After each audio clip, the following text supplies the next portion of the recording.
Facility and is subject to monitoring and reporting. Thank you for using GTL. Yeah, what's up? Welcome to I Got Something to Say. I'm Ron. Ron B in the middle. Ron B in the middle. SAF Moe, your prison lawyer.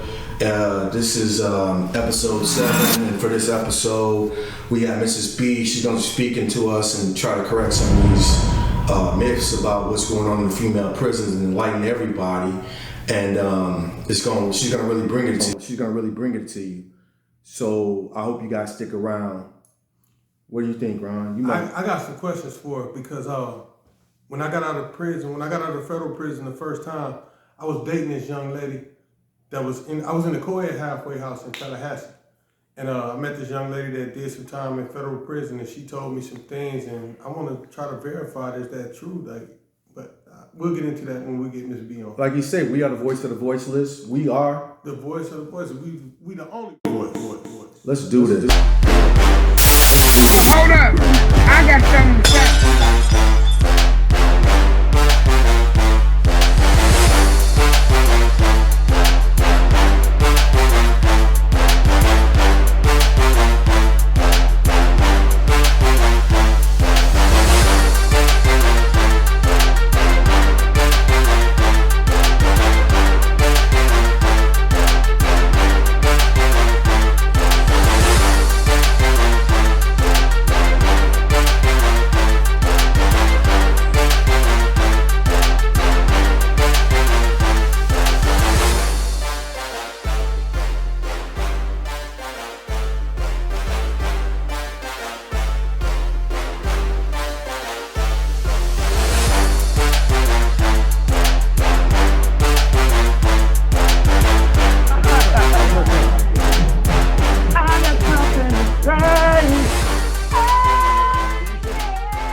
What happened? That's cool too. Just like, hey, let me just tell you exactly from square one what went on or whatever.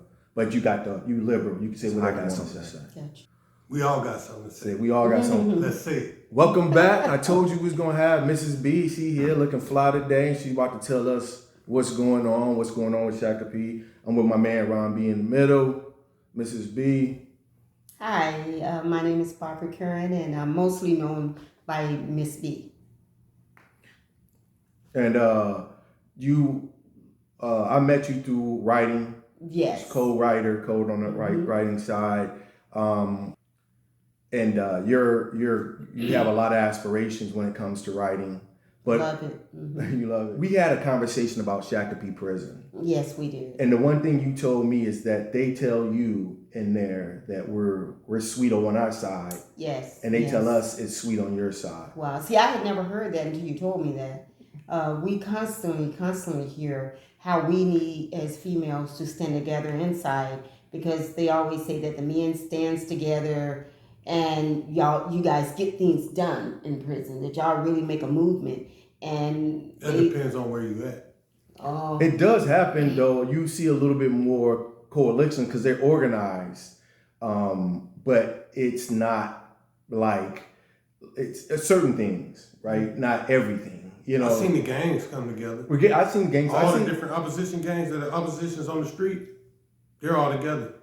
See, that's amazing, because at Shakopee, if two of us have a voice, we're considered a gang, and we go to segregation. Is that so? We have to be extremely careful. Is that in discipline? So if they seen two of you guys sitting together, if talking they together? know, like if they know that we're trying to get something like the no touch.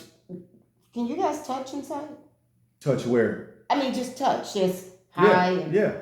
Always? Like handshakes. Yeah, handshake, hugs. See, I don't understand that, because, I was in Shakopee for 6 years, and we couldn't, my last year we was, there was a policy passed after Paul Snell took over, and we was able to touch, which means just, we can shake hands. That's about it. Any other, if I touch your shoulders or leg, or you go to segregation. Men work out together and everything. See, so we wasn't able to touch at all, period, before that. So that's why they kept saying, "Oh, the men, they are allowed to touch. Yeah. They can, And we was like, that. It just seemed really weird to us. That's crazy. I mean, so what date did it change that allowed you to touch? Well, I left there in August, so it changed about 6 months. When did I go into CIP? I ended up going into the CIP program. That was a whole different story because I was denied the first time. So by the time I made it to CIP, I only had a year left in prison. Why did they? Why did they deny you the first time for CIP? They wanted to make an example out of me because see, when I first went to court, I was a white collar crime, so I was supposed to have went to Fed. But the state of Minnesota fought to keep me in the state because they were saying they wanted to make an example out of me. So then when I got there and realized that I could go to the CIP program, because my lawyer was like, don't worry, when you get there, you can go to the CIP program. So when I talked to the guy, as soon as I got there, he was like, yeah, you need to do like 6 months and you can go. Yeah. So then when I applied, they was like, yeah, you can go. So then I trained, for the 6 months to make sure I met all the criteria and stuff.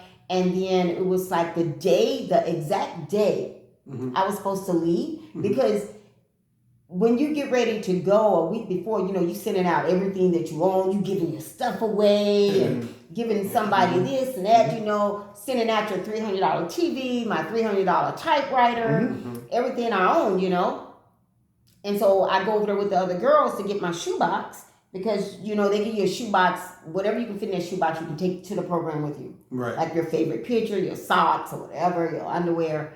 And they was like, Karen, we don't have a box for you. Didn't they tell you? I'm like, oh my God, did they tell me what? And that's when I found out that they had decided to not let me go.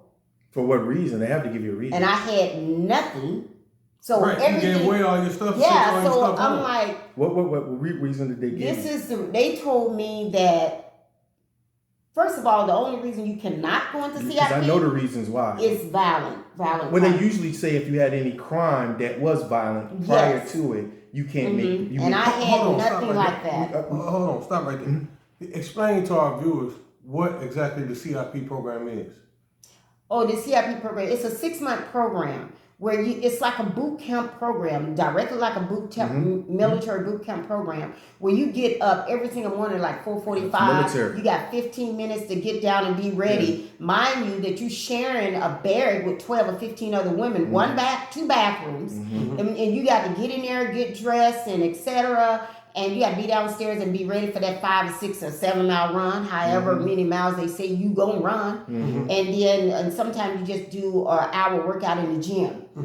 So you do that 5 days a week. And so that's what the program is all about. Basically, I can't say it taught me anything. It allowed me to see that I could push myself further than I ever could, though, because I'm 59 now. I never thought at 58 that I would be able to run again and do all these things. So that was the one thing I learned from it. But other than that, you get treated a lot better over there. Okay. And you're treated like crap. You get treated a lot better over there. But other than that, prison system or the program don't teach you anything. It makes you want to retaliate more than anything because people are still in your face yelling at you and you're older than them. Right. How do you, because I know you could fill out that program. What's some ways you could fill out that program? So you go up there and you get into a fight, they'll send you back? Oh yeah, definitely. If you get into any kind of argument with the guards that's running the program, if they decide to send you back, they send you back. It's just like on the other side. If they decide to send you to SAF, you go to SAF, period. And that happened to me. I did absolutely nothing. So,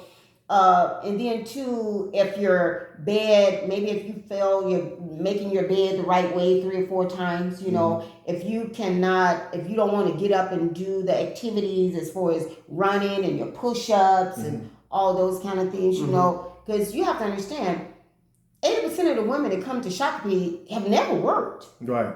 And so now you have to get up at 4:45 in the morning and do these activities, and it is hard.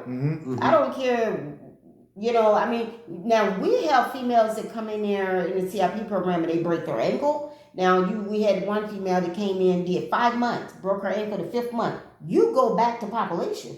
Okay, at that point, You can come back, but not until That's the not year. over. But you done lost a whole 5 months. So like, okay, say she got sent back for medical reasons.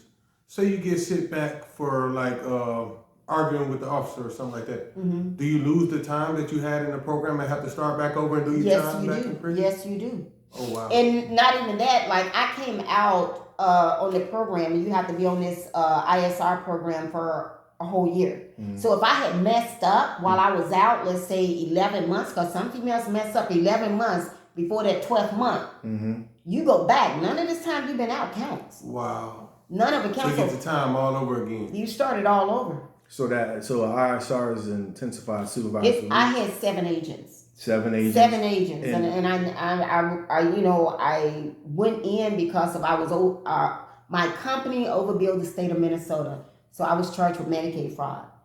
You know, so I worked as a nurse for like 15 to 20 years, and so that's how I ended up in prison. But once I got, it's So your company overbilled. Did anything happen to the individuals who were running the company? no. What? No. Who ran the company? Were it black men, white men? It was a white Africans? female that was it's What's the a name of the long company? story. What was the name of the company? Ometa Ventilator Care. That's my mom's name, so I named it after my mom. And so when I was first called, I was working at another company, and they was like, "We think you'd be awesome. We really want you to think about partnership with us because They wanted you your know, license. Well, I don't know. I just worked 24/7, and so this guy, his name is Khalees Sheaf, and he's African. And then there was another girl, white girl named Paula, and so Paula ended up being the accountant, and Kashif ended up asking me to come on board. He had the money. He was like, "I got the money, you got the wits," you know. So we came on board together. Again, I think they needed your license because without your license, how did you get? He had Other families nurses? that was nurses. Oh, though. okay. Yeah, he knew. But why a get lot his of family people. involved? Why he put you? Because I was actually running another company, another group home, and it was really huge. And I really was actually running it. And he was, not only him though, I had doctors and lawyers call me. They were so impressed with how I was running it. Yeah, I can and see. He wasn't the only one that had asked me to go into partnership with him. Right. He was just the one I chose. Right. Okay. Was it the money? I think I chose him because he was black. Okay. You know, and I think we make that mistake a lot. Right. You know, and I chose him because he was black. Because there was so many nationalities of people that was coming to me all the time, and I chose him, and he screwed me. Period. He fled the country. You know, he was still trying to stay in contact with me. I mean, the feds came to me and they were like, "Tell us where he's at." He put his house up for sale. He did his house up for sale. He had an accountant coming in and done. He did all this, put everything up for sale. He had like 4 or 5 houses. I didn't even know that everything was up for sale. And I was like, "I can give you his address." And they was like, we've been there. So I'm looking like I'm telling the story. So you can't go And so into I'm the learning medical new field stuff. no more, nothing. No. They suspended my license for 5 years. Oh, so you So can go while back I and- was inside, I got my license back, but I still have to go in front of a board to get them reactivated and all this, and then I have to work under somebody else's license for 2 years. And Are you? It's a lot. You were RN. LPN. LPN. I was an LPN, but I was running my own company and I was still training RNs. Okay. Because the company that I was working for before I opened mine, I was training RNs on how to do ventilator care, because that's what you don't learn in school. Right. So it's something you just pick up along the way. So that's why a lot of people wanted my expertise. Right. It makes sense. So my wife does dialysis, and she's And in I the did dialysis. she's too, in the same sort of situation where her expertise comes along with the field. Yeah. And I understand exactly what you're talking about.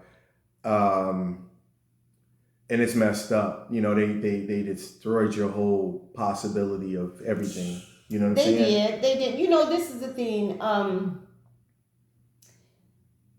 I don't know. I would say they tried to destroy. Yeah. Because this is the thing. The state of Minnesota loved the way every time I had a contract with Hennepin County Hospital, North Memorial Hospital, and they would always, we had so many clients on the waiting list, it was just sickening. And not one black one though. And so one day I sit down with the staff, I'm like, we need to find a black people because the state of Minnesota said we was like Cadillac care. We gave the best of care, and so it was like they were sending all of their people to us. And we was getting no people of color. So we started going out saying, no, we can't take him, but we'll take him. Okay. So we started doing that. And when I started doing that, that's when everything started falling apart. Okay. So we got raided by the feds. They came up in my office and they raided the company. And I had never seen nothing like it. They had on all their feds. It was like something off TV. And they made all the staff go into one room and they took all the files and they were doing all kind of stuff. They took all of our computers. I had a 45 staff in my office. So they took all the computers and stuff. So we're talking probably like 40 or 50 computers. Well, the next morning, I call my family. I'm like, bring all your computers. I brought all my computers and stuff. So we back up and running already. And we had files on the, back burner and all that kind of stuff. So we back up and running. So then they come back in 3 days later. And they take those computers. Oh my God. Well, I'm like, hey, we don't have to shut down because we're smart. We did this before we got computers. So we back in operation again. And then they come back. And I think what happened is that I pissed them off. Because they wanted me to sit down, and I didn't sit down. That's all how you. And that's what happened. And I just hate that I took everybody else with me. Right. But just a strong black female, strong black woman, standing up to these individuals or advocating for her people. And it's unfortunate that this African dude comes over here and plays this game with you. But the fact of the matter, you standing up for your people shouldn't be a reason why they want to come and make an example out of you, audit you, or whatever they, or just harass you, just because you're not following suit to what they want you to do. Well, I had actually hired this black guy from Wells Fargo as an accountant, and I had put him in charge of the books and stuff. And he came to me and he was like, "We got a problem." And I said, "What is it?" And he said, "You're overbilling the state of Minnesota." And he told me it was over $1 million already. This white girl named Paula she had been over the company for probably like 7 years. And so she was really upset that I was bringing him in, he had more experience. And so, I told him, I said, write a check for $1 million, send it to the state of Minnesota. And she was totally against that. Now, she was the one that went and testified against me. And she got no time, although this black guy had been with the company maybe 3 months or less. Yeah, they went out. And Paula had been doing all the books, the billing, the payroll, everything for over 7 years. And so she goes to the state and she's like, I feel that she was like, I got to save myself. Right. Because she was saying, no, we shouldn't do that. Let's just wait and see if they catch it. I'm like, no, we got it, send it to him. So we did send $1 million, they sent the $1 million back. And they was like, no. That's when I realized we was like, oh, okay. Here they come. They coming. Here they come. They coming. Yeah, but they didn't even know though until we presented to them though. They didn't know. Yeah, it's crazy because when it comes to the criminal justice system, it seems like they select the individuals they want to make the examples out of, right? If you don't play by their rules, they're going to give you the most time. And they're going to make your life hard. But that's not the end of it, though. Okay, go ahead. I'm listening. That's not the end of it. Okay, now, so after that happened, I think they was really trying to get me, but a pro bono law firm. I dragged it out for like 3 years. They kept saying, "Oh, Miss Kern, they wanted me to take a public defender." But at the same time, they had frozen all my accounts. Yeah. And they said I was not allowed to use any money that could have came from these companies. Because I had two, a medical supply company. So I was like, okay. So if my family was going to give me any money, they had to show exactly what company they made it from. And, and so they was forcing me to use a public defender. So they wanted to see it. And so I wouldn't do it. Every time I would go to court, I was like, I don't have a lawyer, and the judge would be like, well, we'll postpone it to whenever, and I kept doing it. And so you out on bond at the time? Let me see. I don't think I was out on bond. I don't think they arrested me at that time. I went to court. I don't know if I was. No, I didn't pay no bond. Okay, so I had went to jail and they released me, and on my own good faith. And then because it was a white collar crime. Yeah. Yeah, and so then and I didn't understand a lot about the criminal system either. That was another thing. I just didn't get it. And so they had released me, and I kept postponing because they were talking about life and 15 and 30 years. And I'm like, I need a paid lawyer. I called my uncle in Michigan. He said, I'm going to get you the same lawyer that Eminem had, and so, and then I did talk to that lawyer. He wanted $20,000 just to come here, and he was like, I can get you off. But then my money was tied up. He said, okay, I'll charge you another $20 to get it untied. It was just a lot going on. But then I ended up getting a pro bono lawyer, Briggs Law Firm. How did you come about getting that? They contact me. I think they wanted publicity. Yes. Was your story in the paper? Yes, it was everywhere. It was everywhere. But it was 2 years later they contacted me. Yeah. And they said, we really want this. So I went downtown Minneapolis to meet them. And when I walked in, I was like blown away. It was a table so long, like 20 feet, nothing but lawyers. And he stood up and he said, we're all here for you. This is your panel. I'm like, whoa, I know I'm getting off of this, Right. And so my mom is crying, because now we're finna go to court. And she was like, just tell her you're guilty, and I'm like, no, they're talking 30 years. I'm not doing that, Right. And then it was just crazy. Then did they ever offer you a plea agreement? They offered me 20. I said 20 is like 30. They offered me 10. I said 10 is like 30. Yeah, I can't offered take me none 5. of it. I said 5 is like 30. Yeah. I'm not taking it. Yeah. And Right. so then they wouldn't go lower than 5. So then we went to court. And then after court was over, I got a year's probation. They wanted me to do a year in Ramsey County, and the judge said no. He said, look at her. At that time I was making huge money, but mind you, the judge don't know me. I came from a family of 9, no inside plumbing, half the time no electricity. Where were you born at? Tennessee. Tennessee. Yeah, so nobody around us had like inside plumbing, and we was all 9 in one bedroom. So he was like, look at her. She's not used to a place like Ramsey. That would kill her, And I'm like, what is wrong with this man, And so they gave me a year of community service. No, I had to stay at home. What do you call it? House arrest. House arrest. So I was on a year house arrest. But then they put in the paper that I'm not allowed to do any kind of financial home care or advise no, I can advise, So then I started consulting. I'm like, everybody was calling me like, can you help me with this company? Help me with this company. I pay you 10,000. I pay you this, and I'm like, my account's still frozen. What? And so, today? my accounts are still, till today, they're still frozen. What's the reasoning behind that? There is no reason. They keep giving me all kind of, I'm still working. I still have a public defender lawyer working on my bank accounts now. But I started consulting because it wasn't in the paperwork that I couldn't consult. So then I started, my family was like, my mom was like, won't you need to start helping yourself. And so I started showing my family how to open companies. Okay.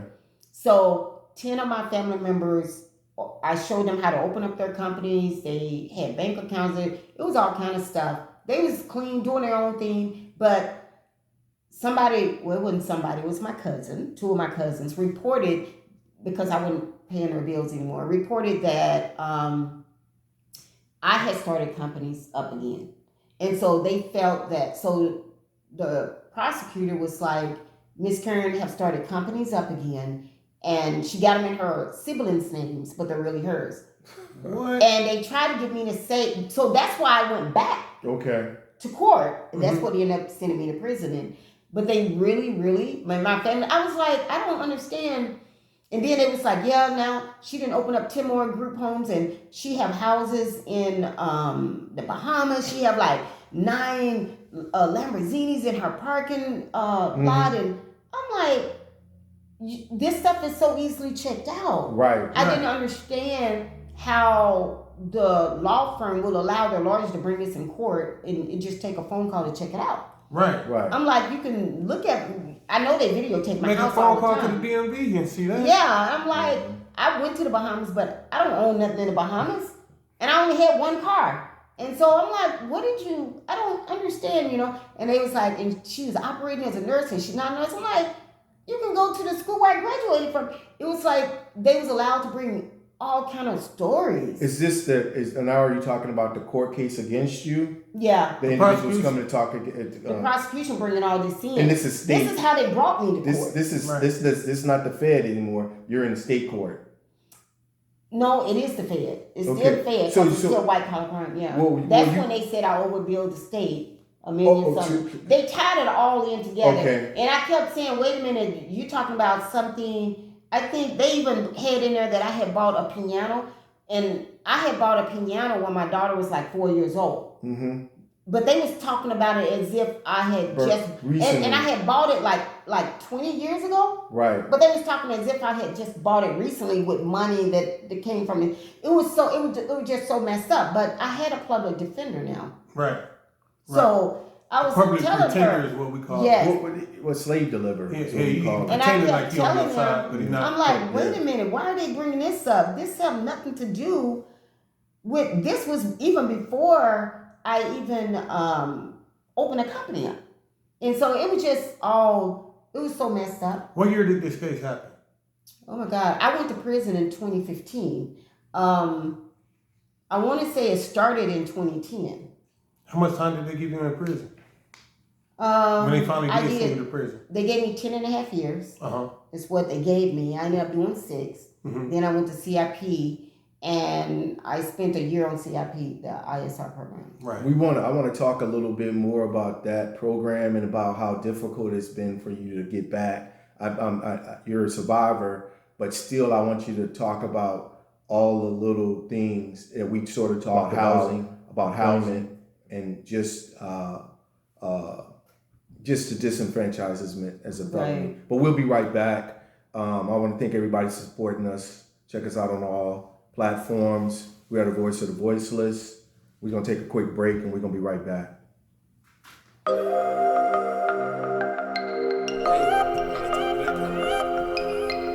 I got something to say. You got something to say? We all got something to say. Let's say it. When y'all get on our platform and y'all see what we talking about, y'all gonna know. We ain't talking about how much money Beyonce got. We ain't talking about how much money Jay-Z got. We ain't talking about that new car Rick Ross just bought. We ain't talking about what Meek Mill's just said in that song. We talking about some real life shit. We talking about the law. We talking about the criminal justice system. The shit that they using to keep us locked down in bondage and keep us in slavery. That's what we talking about. You got some people in bondage, you got people in slavery. Tell us what we talking about. Whoa, they're going to ban y'all.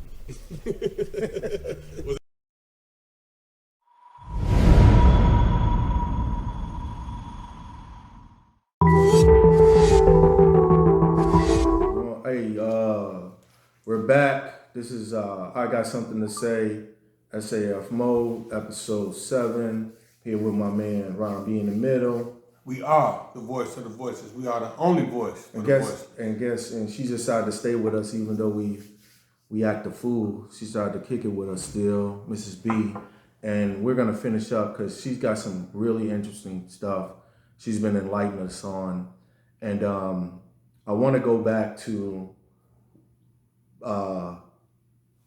I want to go into what we were talking about before, just like Ron was bringing up, like the whole $1 million deal. Mm-hmm. You know, you guys trying to write the Fed or state a check to eliminate it, which they should have took regardless. Right. You know what I'm saying? Why would they not take it? Her accountant came to her and told her, look, we got a problem here. You overcharging the state $1 million. She in turn said, okay, well, let's fix it. Send them $1 million and tell them that we sorry, we didn't mean to do it. And this before any arrest, any investigation, anything. Before they She's came in. doing right what she's supposed to do. Exactly. Trying to clear it up, to keep her business running. Mm-hmm. And white female accountant said, oh, wait a minute. And then she goes, calls the people up, and then they come running. Mm-hmm. They say, I mean, come on, man. Karen. Karen. Straight Karen. Minnesota Karen. Yeah, Minnesota Karen. She knows how to play the... So this, do you want to come? Just start off where you want to start off and explain to us more of what's going on. We could go to CIP, how they played you on that, waited all the way down a year to go. It was devastating. Yeah, waited a year. Devastating. Let's make an example out of you. Let's make an example out of this bad black female who's running this $1 million company, multi-million-dollar company, defrauding the state of their money. So just start up where you want to start up. Well, when they told me, I went there and they told me that it had been taken away from me. Mind you that I had told my family 3 days prior to me leaving because I just was like, my daughter had passed and I'm sorry. that was devastating. Yeah. Thank you. And she left 4 babies for me to raise, and then my son took in his baby sister, who I had left with his sister, and he took in his sister children. So that was 5 extra people he took in. Now, is this happening in Minnesota? In Minnesota. Okay, so. And so I was like, I'm not going to tell them I'm coming and something happened. Excuse me. And so 3 days before I got ready to leave, I said, now I can tell them it's safe. Because we find out a year before we get ready to leave.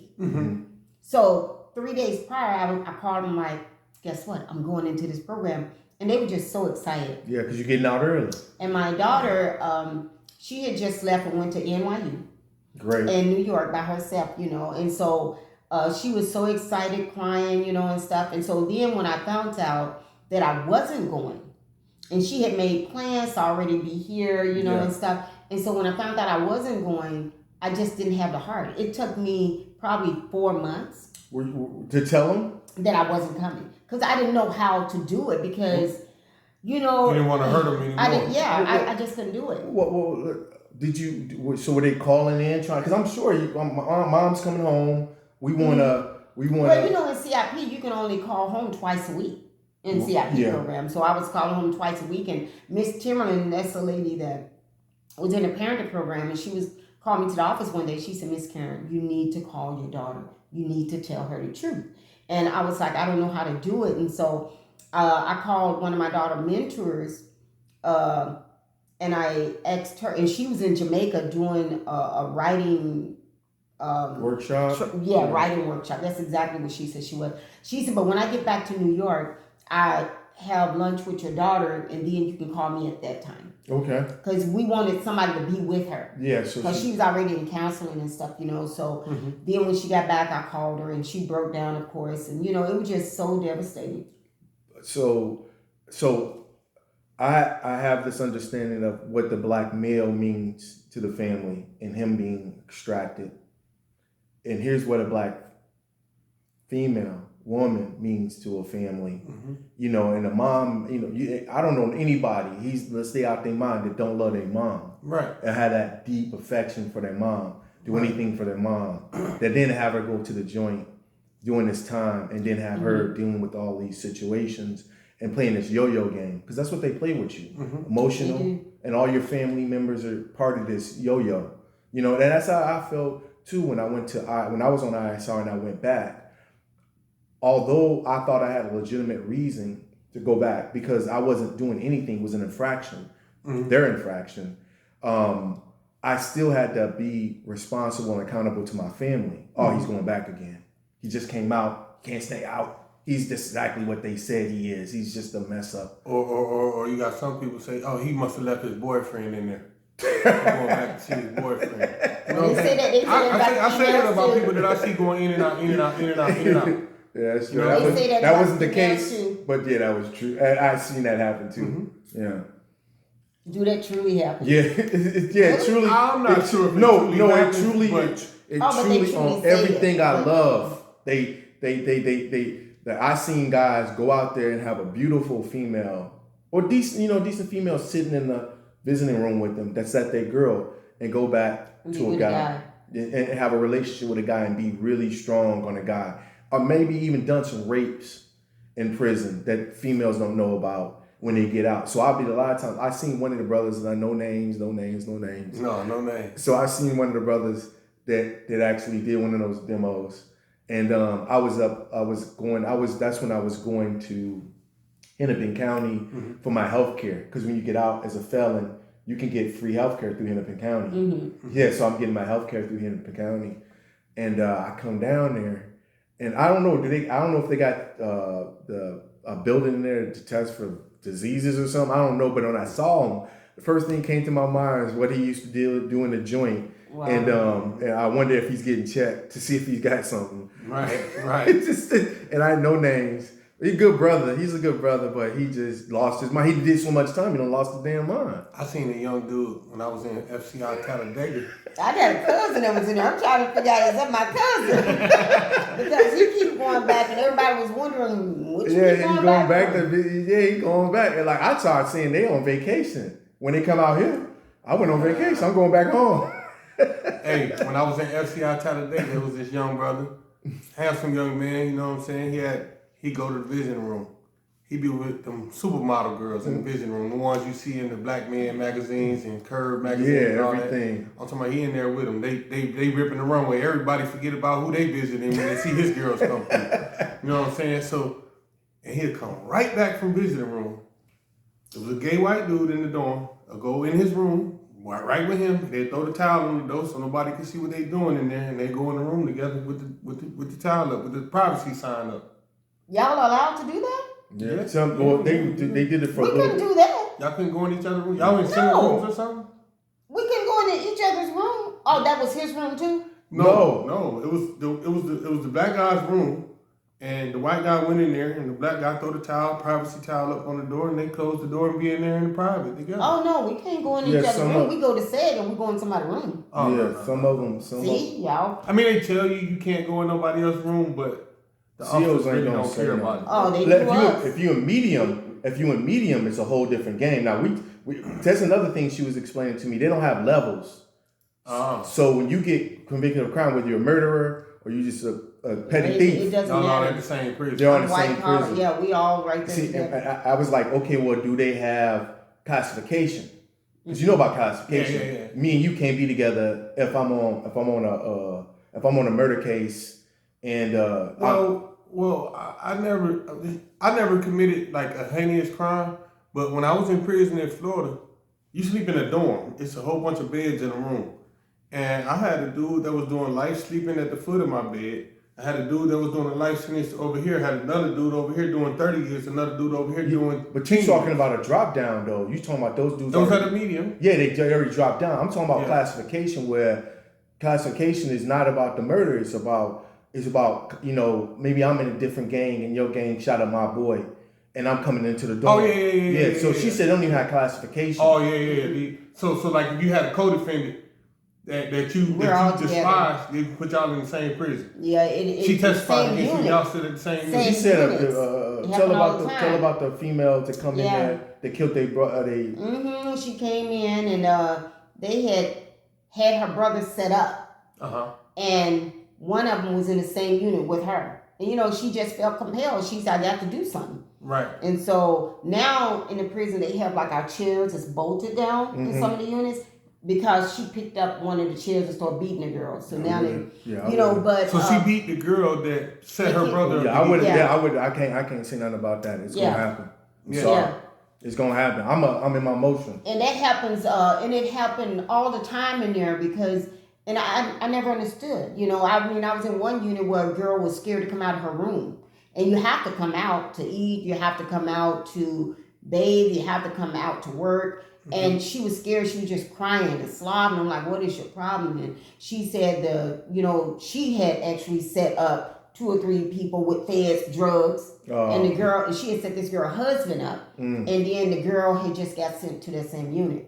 And it was already word out the girl said she was going to kill her when she see her and all that. And so she kept calling the warden, everybody, but they wouldn't move her. I mean, that stuff happened there all the time. Do they don't move or they won't move? They won't move you.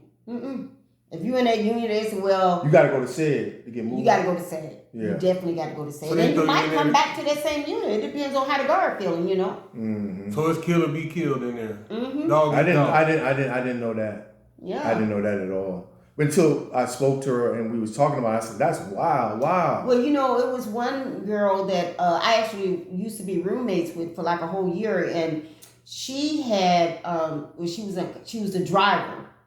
when she drove this guy to an alley who killed this other guy. Mm-hmm. And so this one girl comes in, this native, and she's like, who is she? I'm looking for her. And we was like, we know her. Why are you looking for her? And she said, I got arrested on purpose to come to prison to kill her. And we was like, what the heck? And you know, she was like, she killed my uncle. You know, I knew she had been a driver. She had told me, but I didn't know who the guy was. And she came into prison and she was like, yeah, I'm his niece. And so, and she got her. I mean, she didn't kill her, but She got her together. you know, she got her. And so she could have killed her. yeah, she could have. Right. You know, she could have easily stabbed her with pencils, and you know, and she got her outside. And but still, I would say right after she was in SAG maybe about 2 weeks, and she got out. They were still in the same lunchrooms, the same courtyard, and stuff like that. You know, and she had expressed. She said, "I'm scared." You know. And she had told the guards, she had made a complaint. She had called the police, 911 on this side. And still the girl walking around like, you know. So that must mean it's only one women's prison. Yeah, it's only In Minnesota, it's just one. Yeah, it's only one But state prison. you could send people other places though. Well, they've been sending people to county jail. They can send her to county jail. Yeah. No, not no more. They don't. But they was, what do you mean, just recently? Like, it's still in the joint. Before Paul took over, they were sending people to county. See, when Tom Ross was there, they were sending people to county. They were sending them everywhere. But then when Paul took over, he was like, I need to know how many females do we have in Shakopee. We was over 800 and counting because they had us everywhere. What's the capacity? 680, I believe, or 620. So you got 200 outsourced. Yes, and so then Paul came in and he canceled all that. He said, I want them, every single one of them back at Shakopee. So we were so crowded, it was ridiculous. But he was like, get these people in CIP, get these people in work release. And he started, you know. To break the overcrowding. Yeah, because that's how it was supposed to be. It's just Tom Ross wouldn't let nobody out. Right. Right. And they were doing that specifically. I thought that Tom Roy, which was the commissioner at the time. He was.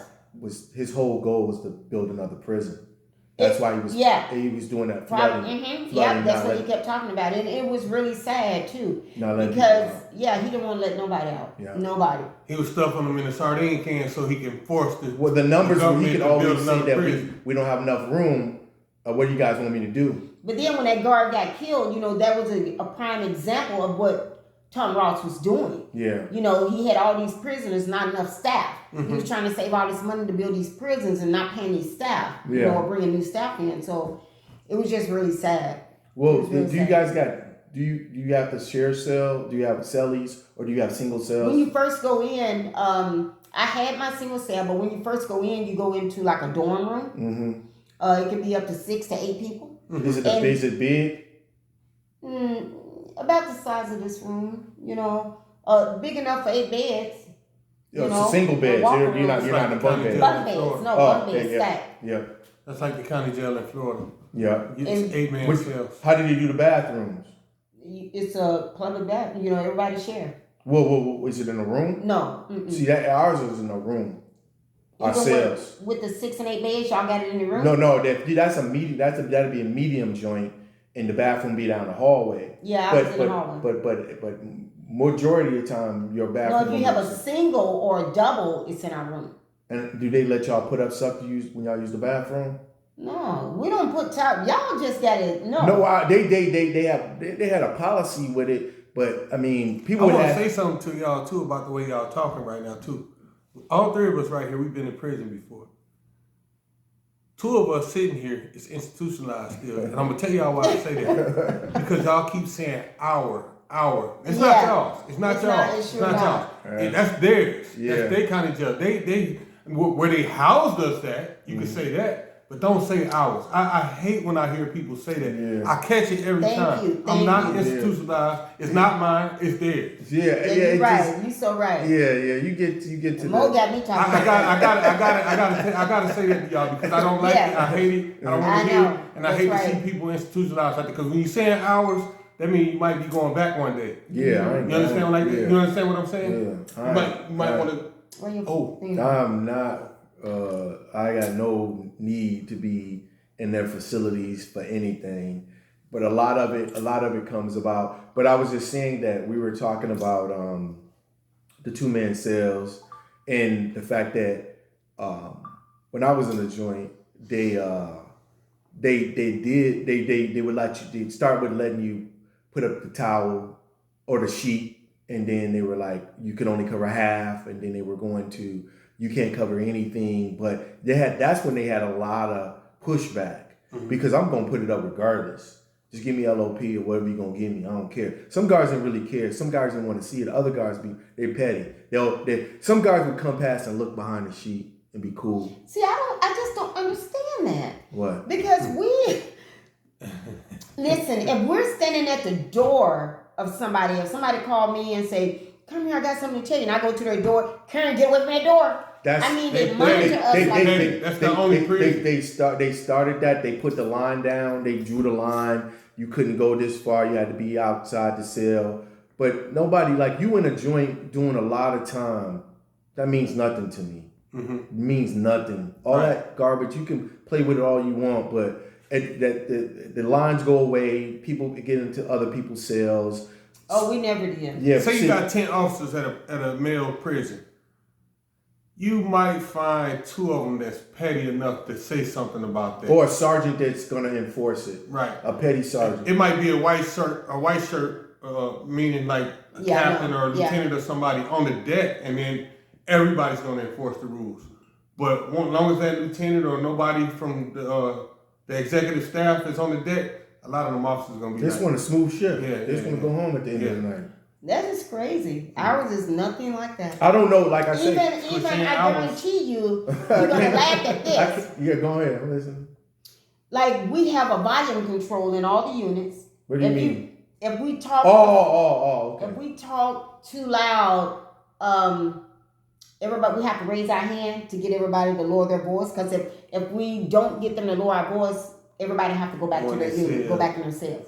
Y'all don't have that, do you? Volume they control? had that when I was at they had that when I was in Lino Lakes in the drug treatment program, and like if you're out in the day room and the noise gets too loud, somebody will have to raise their hand and say noise control, and everybody will calm down and eventually it'll go back up again. Everybody, and somebody will do it again. Well, and now if it go back up, everybody, you go to your cell. So you only out 3-4 hours. You be like, you're not trying to go back in. And they at one point they had put like a stop sign light, like it turned red, yellow, and it was identical. So it's real mind control. Yeah, it's red. That means we talking too loud. Yellow, then you gotta take caution. And green, get up and go to your cell. So it was in the cafeteria. They got them all over Shakopee. That's crazy. Oh wow. I'm not. Listen, like you were saying, man. I'm not trying to own none of that or be part of that or anything. But from what they told us, that you guys had a suite. They were hearing that you could come out of off the compound and go up the street, walk up the street. I don't know if this is meant. Yeah, I don't know.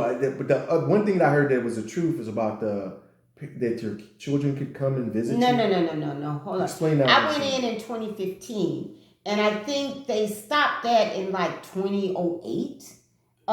The children used to come visit, and I lived in the unit, the parenting unit, where the children would come and spend the weekend. Okay. But how did that females end? They was bringing the babies was coming in, and they was having drugs put in the baby Pampers and stuff like that.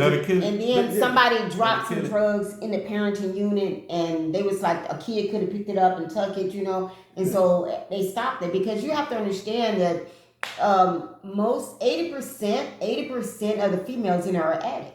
I get it. Yeah. 80%. I understand how that could kill a program. But I don't understand how it could kill a program. The reason why is that it's just like you get cops that kill black men on a regular basis. I don't hear them talking about killing these police or shutting down those police stations.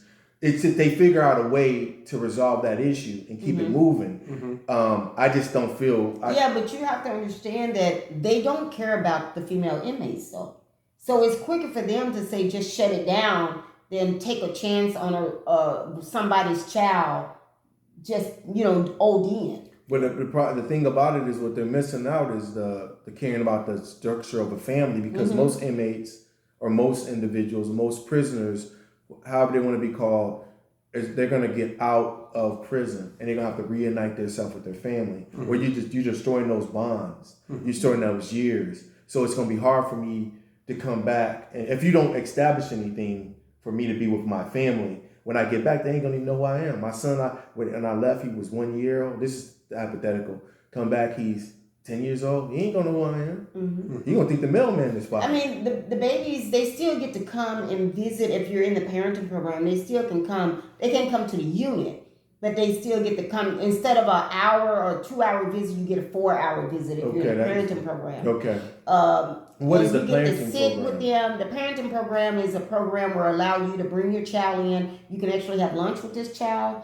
You can play basketball in the gym with this child. They don't have that for the men. Yeah, I would love. They don't have nothing like that for the men. I would have loved. They don't care about fathers knowing their Okay, kids. no, the parenting program, let me tell you now, they What's only the have, the parenting program, they have only like 6 in the world, and Minnesota just happened to be one of them. They're not in every prison, all the female prisons. It's only 6 of them that exist. What about how do I get qualified for the parenting program? Well, you have to live in the parenting building first. And to get in the parenting building, you cannot have any type of write-ups. It's like an honors. Yeah, you can't have any type of write-ups or any kind of disciplinary action against you within the last 90 days. You have to work yourself go through an application process, and then you have to be interviewed by this lady called Miss Timmerman. She's a wonderful person. She interviews you, and this is the other thing, though. Supposedly, if you have a valid crime, that would disqualify you. But I know several white people in there, they have valid crimes and they're in that unit. If you have a valid crime, that means that they don't want you in there because they said if it's a pregnant female in there, you may lash out at them or something like that. I mean, but there are valid females, and I love them. I like them a lot, the ones that's in there, because, I just think once you're in prison, you're all equal. You're in prison. Yeah, everybody. But there are valid ones in there that and they've been doing great. And then I know some females that are have valid crimes that was turned away. What about mental illness in the it's tons of mental illness. And how do they deal with it? You just go crazy because they have therapists and stuff in there, but I mean, you're talking almost 700 women, and I think they have like 6 or 8 therapists there. And so you see females go to the front desk all the time, and they be like, I'm finna have a breakdown. Maybe they thinking about their kids too much, or they thinking about their time, or this dude and just pissed them off on the phone, I done sold the house and I'm leaving with your best friend. That happens all the time. And so they're like, go to the front desk trying to be responsible. I'm finna have a breakdown. I need to see a therapist, And so they'll stand there. They already know when you say therapist, they know they finna handcuff you. Because it's only about 6 or 7 therapists for 700 women. And if you go after like 4:30, they all going home because they done clocked out. So they'll write a report up, take you to segregation, and then they'll get you when they get to you. They'll tell you it may take up to 3 months. What? Oh, wow. Yeah. What about medication? Because I know a lot of times, all thing they give you is sleep medication. They'll throw medication on you quick. Like what? Anything. Okay. They'll throw anything. That's on different you. than our joint. Oh, they'll throw All we see anything. is sleep You have to medicine. understand, we have doctors. Our doctors are the ones that can't get jobs anywhere else. Those are the doctors they send for the females. Yeah. And so when a doctor is talking to me and I'm like, I don't think that's right. You need to check this. And no, what are you giving that pill for? Because I'm like, I'm from the medical field. Right. And so then, you get a reputation about yourself. And I know I was called and they told me when they want to give you something or give you advice or whatever, you just need to listen. I'm like, okay, whatever. This is the thing though. Is it the same when you accept the medication, you have to take it? No, y'all can refuse. I can go. I'm talking about if they give it to you on a card because they count out meds. It don't. So yeah. They did that in the feds. I can refuse it if I get called to medication, and it's I don't have to go down for a med run. They call it at a certain time. They call it at morning and afternoon, right? And evening. So if they open the doors and be like med run, I don't have to go. They're gonna eventually. They're gonna eventually cancel my deal. Oh, we have to go. Now, yeah, it was different in the feds. I used to. In the feds and in Florida, you had to go like in the women's. When I used to just because when they had us locked down because that CO got killed. When they had Stillwater locked down, I used the only time they was popping the doors because we was on lockdown was for med runs. I used to just go down there and walk just to get out my cell and grab a couple extra milks or whatever on that runs. Yeah. No, we have to take it. What most of us started doing, we would put a number like. I would put my initials, like I tuck it on Monday, I put my initials, tuck it on Tuesday, put your initials, because sometimes, they'll call you over to the core building, the main building, and they'll be like, they'll do like an audit on your meds, and they say, we see you ain't took your meds for 3 days. I'm like, no, because I put my date and I put my initial by each pill that I take. Right. You have to, because they'll send you to segregation. Yeah, that's how they do in Florida. So if you have too many, you go to seg. If you have less, you go to seg. So you be like, it's best just not to take them. Let me ask you a question. Can you have your meds on you? It depends on what it is. Yeah, because we can, because they have that. Now you can get in trouble. Like ibuprofen, anything you can buy over the counter. And if the doctor writes me a prescription for ibuprofen and I can buy it from canteen, I can have it in my room. Well, you can have muscle relaxers and stuff like that. And it's still water, but the thing about it is you have to be everything's got to be accounted for. They can come to your cell, do a raid, and be like, your med count is off and send you to SIG. I just, as far as the medication, I just decided that I didn't want anything. It was too risky. Yeah. I was getting ready to go to CIP, and I remember one time they was like, Karen, you need to go over to the core building. I go over there, and the nurse is like, you're like 3 pills you didn't take, and I'm like, what? Yeah. And she said, well, you're going to CIP. I can easily write this up, and you won't go. And I'm like, this white woman threatening me. Yeah. And I was like, I'm done. I don't even want them no more. She said, no, it's not like that. I said, it's just like that. Just like, I said, any med I got in my box, take them out. I don't want them. Yeah. So I was just like, no, I don't. It's too much of a headache. Well, that's why I did, because when I was in Faribault, a lot of times you deal with, Faribault is a whole nother, they think they're the South, that little town, and they got that prison in there. And you every med run you would have to go out, you would have to walk. And walking was a distance in Faribault because it's set up like a campus. Mm-hmm. And you would go there and you would deal with these, whoever, pill passers. And they felt like they were COs. They felt like they were COs. They felt like they were COs. And they did not like African-American males. They did not. I got a question for you. Did they do y'all like this when you go to the med line? Open your mouth. You take your pill, make it open after you drink it, and make open your tongue. Yeah, because it made no sense though. Because the ones that wanted to keep it and sell it, they kept it in. They got. I was like, how do y'all do that? They open their mouth. They got their meds back. Yeah. I said, how do y'all do that? And I mean, they was good at it. Yeah, I seen flashlight. Y'all had flashlight. There's some. I seen people tuck the pill between their finger. They act like they took it, tuck it between their finger and get it. Do that. Yeah. It was crazy though. They was good at what they did. So how did you ever go to SEG? I went to segregation one time. I was devastated because inside I was a mentor in the parenting program. No, it was a job. Was that a job? You didn't get paid for it. So did you have a job while you were in? Oh yes.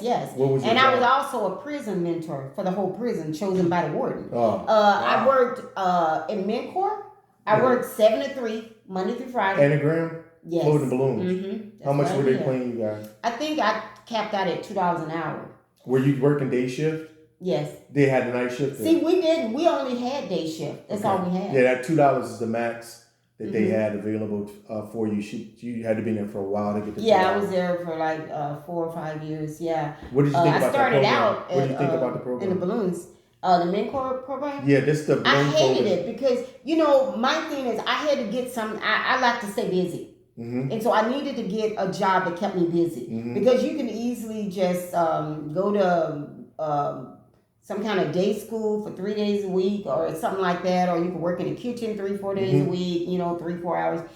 I needed something to stay busy. So that was why. But I didn't like it because they expect so much of you for the little bit of money that they give you. That's what you're running the balloons. You're running it. I mean, Did y'all have a machine? Did y'all have a machine there that folded the balloons up? No. Or you had to manually fold? We had to manually fold. My deal was this: in Faribault, you couldn't talk. at the tables. You could not. We couldn't either. You could, yeah, and it was such a plantation feel to it. I know it wasn't a That plantation. was the pettiest thing I seen in Florida. You could not in Florida, talk. you couldn't. There was assigned seating, and when you go in the chow hall, and if you sit down and eat, they had officers all over the chow hall. And if he seen you, if certain officers seen you talking, they say, they didn't care if your plate was full. You only just took a couple bites. They see you talking, say, "Oh, you talking? You must not be hungry. You must be done eating. Get up, dump your plate, and make you leave the chow hall." Mm-hmm. And you might have just took one bite out your plate. Now You couldn't talk hungry in for the chow rest of the hall? day. You couldn't talk in the chow hall.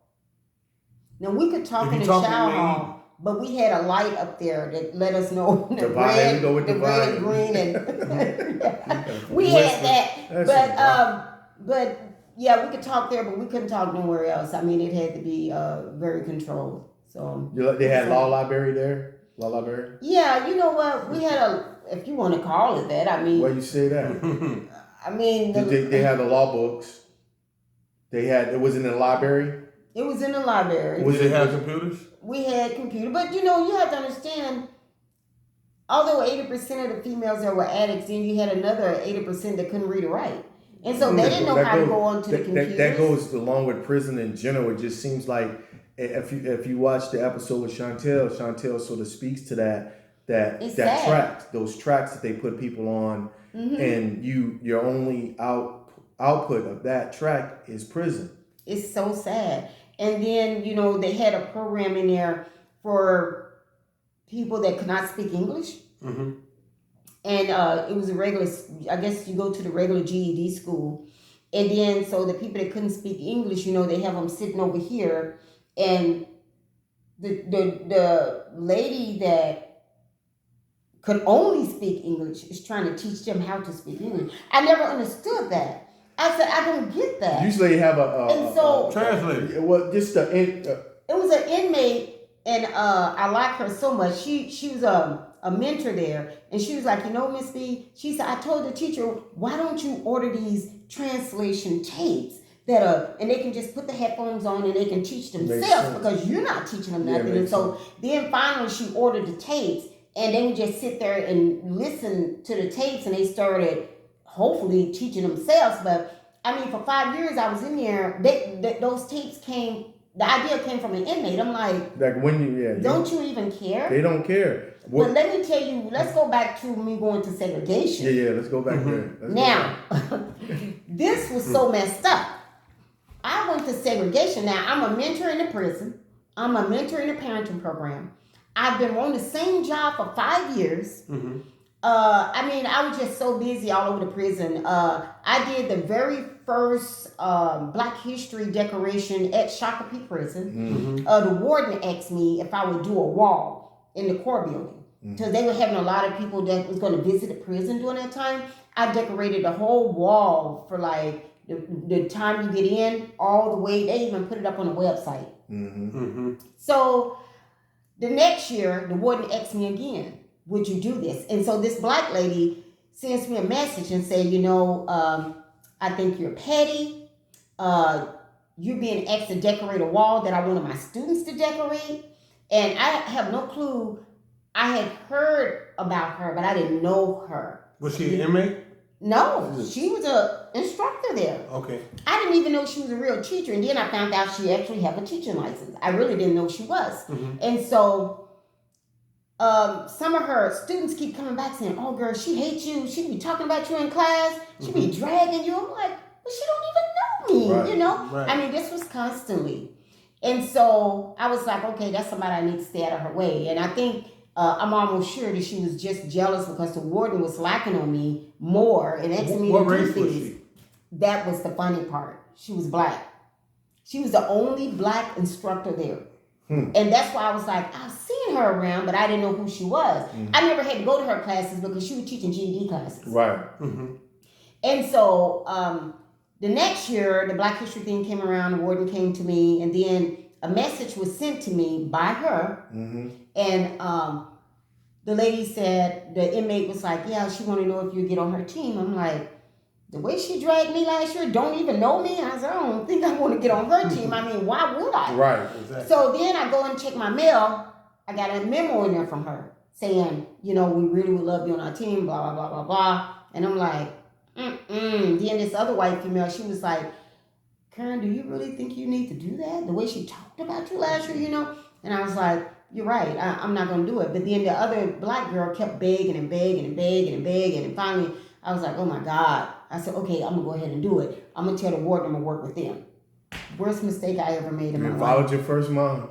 Worst mistake I ever made. Even the sergeant came and was like, Karen, are you sure you want to work with her, you know? And, you know, so I ended up going to work. I remember like the second or third day I was there, she said, I know your whole family. I was like, excuse me? She said, they're bowlers, all of them bowl. She said, not one of them work, not one of them have a job, they all work. She was just going in, but I was confused. I'm like, is she trying to give a compliment, but then turn them down? I wasn't sure. And I just sit there and listen, and then I was like, okay, it's time for me to go, you know. I started doing all the planning. She was like, you can do whatever you want. We know you're awesome at it. And so I started asking people come and audition for the, you know, I wrote a play. And I said, come and audition, do that. And then word started getting around that she was telling people I was taking over. I was doing too much. I was doing stuff without permission. And I'm like, what? Next thing I know, I get a knock on my cell door. And it was like, Karen, stand up and put your hands behind your back. I'm like, what? And I didn't know what was going on. I just stood up and put my hands behind my back. They took me to SAG and they said, do you know why you're here? I said, I have no clue, but I got a pretty good idea. I knew she had to be mixed up in some kind of way. And then the next day they come and they offered me like 15 days in SAG. I'm like, for what? And she said, well, she said you was doing stuff without permission. What? That's I was doing stuff without permission. Yeah. She said I was going to different units with an orange jacket on, which I was. But mind you, I got an orange, in Shakopee, you can X the guard for an orange jacket. And that means that you can go to a unit, you tell them I want to go to this unit. They'll call over and say, Karen is coming over there. And so I go over there, and the orange jacket just let them know that the guard had given me permission. Like a pass. Like a pass. Yeah, exactly, like a pass. And then I leave that unit, go to the next one, this guard called here and all that. So then I was like, she said, you stole the orange jacket. I'm like, how do you steal? And they're behind. You gotta the get desk. it from security. Yeah, I said. That's crazy. But they just going where they just take, you know. And so I was telling my daughter about it. And she was like, Mom, she said, you need to report her because she's not even supposed to be telling people that she know your family and blah blah blah. And I said, yeah, I should report her. She said, you should. I said, no, I ain't gonna do that. I said, I'm not gonna be petty like her. Right. So then when I get out, my family, my brother was like, somebody told me to tell you good luck and. And I was like, and I said, who? I said, and he said, well, she said she know you don't like her because she had to send you to SAG. What? And I said, who are you talking about? I said, oh my God. I said, I don't even want to talk about her. Because I knew you were going to go back and say something to her. I just didn't want to have nothing to do with her. Have you but had her name is Kimberly Jerry. Say it again. Kimberly Jerry. Hey, did you see, Name dropping, y'all. I'm name dropping. Have you seen her in the world? So have you seen her in the world? I have not. This is my thing. I am so above her. I'm just saying, like, you know this because it's small. Because he know your whole family. Yeah. I'm just saying. She bowls a lot. And they're big time bowlers. Oh, okay. So that's how she know them, and that's how she, you know. But no, Yeah. I don't. Yeah, that's right. She tell her, listen, I didn't. What would you say to her today if you just happened to be at a restaurant and you bumped into her? I feel so sorry for her. Yeah, she's petty as hell. I feel sorry for anybody that feel that they have to tear down somebody else to get recognition because. The thing especially is, us, we got a bad reputation for that, tearing down each other. In prison, all the inmates was coming to me. They was like, "Girl, she said that you trying to take over her play, and before she go down, she gonna take you down." And, what? And I'm like, crazy. Okay, I'm an inmate. Another prime example of black on black crime. But all of them was telling me that, and I was like, but then when I would go to meet her about the play and stuff, she was like, none of that is true, and she was just, she's just manipulative. Oh, she's very manipulative. Watch out for the haters around y'all. She's somebody you definitely need to watch out for. But the thing is, when I got out, I think And then she wrote me while I was in SAG, and I had wrote her a thing. I said, did I do anything to like disrespect you? If I did, I am sorry. What, you know? And she wrote me back and she said, no, you didn't. It got blown out of proportion, but when you get out, we'll talk. But you know, she never reached out to me. Are you guys floating kites up in there? Are you guys? You can send a kite. Yeah. Yeah, but you know, the thing is, I think she felt that. So I ended up losing my single in the parenting. You know, and losing your job. I lost my job. Yeah, and then I was a parent, and I was a mentor. I lost both my mentorship. You know, You lost and so everything. they sent me to the worst unit, and then I stayed in that unit probably for about 3 days, and then a guard came to the door. He said, Karen, you're not supposed to be in this unit. He said, I'm gonna get you in an honest pod. You know, in an honest pod, you just go to work and go in when you get ready. You know, clock in time, nothing. And I said, I know she hating now because now I don't even have to go in my room in 2 or 3 hours, you know. But then I went to the honest pod, and then I was like, I want to go back to the parenting unit. But a lot of times when you get kicked out, you can't go back. Right. And I reached out, and Miss Timmer was like, oh, I've been dying for you to come back. So then I went right back there. Yeah. And so, you know, it's like she So didn't. the good Lord looked out for you. Yeah, she didn't stop much. Right. And I know that she was devastated to see how quickly I was just moving. Yeah. That says a lot about So- your character, though. Like, your character is so good that everybody's seen through everything and But brought this you is back. the thing, though. I know y'all been through this. When you get out, and I've had people in position to help certain inmates, and they came to me like lawyers and advocates and grant people that's like, I'm finna donate to this cause, and they's like, tell us about this female, you know, because that's who we happen. And I be like, yeah, I guess, you know, I just say whatever they think, you know. They ask we you try about not her? to throw, not her, but Okay. they asked me about another one that I was like, that girl is so just an ugly person. But what do you say when somebody come to you and say, we want to help this person, you know that person is just an ugly person, and they say, well, you was in there with them, what do you think? What do you say? That happened to me recently. I was in the halfway house with this young man. I'm not gonna say no names, but it was 3 of us. We went to the same job together. We all rode in the same car. But this one particular individual, he was lazy. He didn't want to work, and he would find any kind of scam. Like once he got hired on with the company, he scammed his way out of using all his vacation time. And like while we were in the halfway house, he was on vacation at work, but he would leave with us every day. Like he was going to work with us, and he'd go to the crib and stuff like that. I didn't have a problem with that, but I knew he was a scammer. You know what I'm saying? And he was always into every scam. But then I get a phone call here recently, about a month ago, maybe a month and a half ago. And some lady called me from a company, and she tell me his name, and she said, I'm calling on behalf of him, and he using you as a reference. What do you have to say about him? He told me y'all used to work together. I didn't say nothing bad about him. I lied for him. I don't know, cause I don't see myself as a hater. I want to give somebody the benefit of the doubt and hope they change themselves, and maybe this position that he's applying for now is gonna put him in a better position in his mind and in his life and stuff like that. So I told myself, I said, I'm gonna just lie for him. I'm not gonna tell the truth, because I tell the truth, he's not gonna get the job. Right. You know what I'm saying? Yeah, But that happened to me. Yeah. Well, I know I had applied for this company called All Square. And you heard about All Square? Emily, dang, I don't know how, I'm crazy about it. I don't know how I forgot her last name. Emily Hunt. And so is the CEO, and I had applied to get in, but I did not get in. And I was devastated. But then what does it do? What is they bring you in and you work for like $15 an hour, but the main thing is that they educate you. And then once you finish I think it's a 12-month program, once you finish, because you're getting paid while you're getting educated. Okay. But once you finish, whatever company you decide to launch, they give you $50,000 towards that. Oh, that's nice. And then they also stay with you though for like 2 years to make sure you're doing what you're supposed to do. You're grounded. So I wanted to get in that program so bad until I went into like a day depression, I think, when they told me I didn't get in. But the thing is, I remember one day I went there and she asked me about this female, and I'm not going to say her name. And I wanted so bad to tell her the truth, but I didn't know how. But this is the same female that they're like pipelining to put her through law school and all kind of stuff.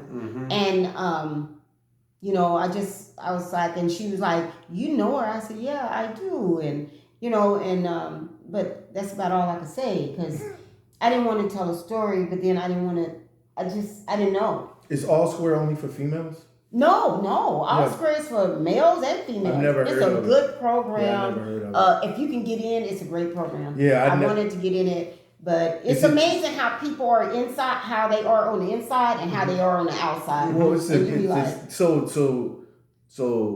is that is it offered specifically for felons? I think so. Yes. Okay, so this has all been my understanding. I dealt with a lot of brothers when I was in the joint. A lot of them was the whole idea was they're gonna come out and do this and that within the community, and I was challenged by individuals in the joint when I was coming out because I was a positive individual, but a lot of times you just positive and then you get out, you do the same stuff you get out. So I challenged myself. But I kept thinking. I thought in the minds of the Panthers. I thought in the minds of because I came up in Illinois through Chicago.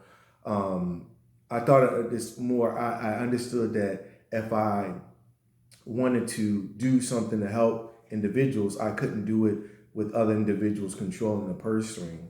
So instead of me looking at a nonprofit or things like that, the reason I say that is because a lot of times you have to act funny because the money comes from someone else. Right. So I have to talk about him, badmouth you in order for them to give me the money. Right. No, I ain't doing that. No, but I'm just telling you, bro, that's just how it goes. That's how that if you're not private, if you don't have other people supporting you, you have the community supporting you, then these individuals come in and they want me to talk bad about you. Like, hey, we got such and such coming in. They asking for the money too. You asking for the money. Why should we give it to you and not him? Oh, I've been in a situation like what you gonna say?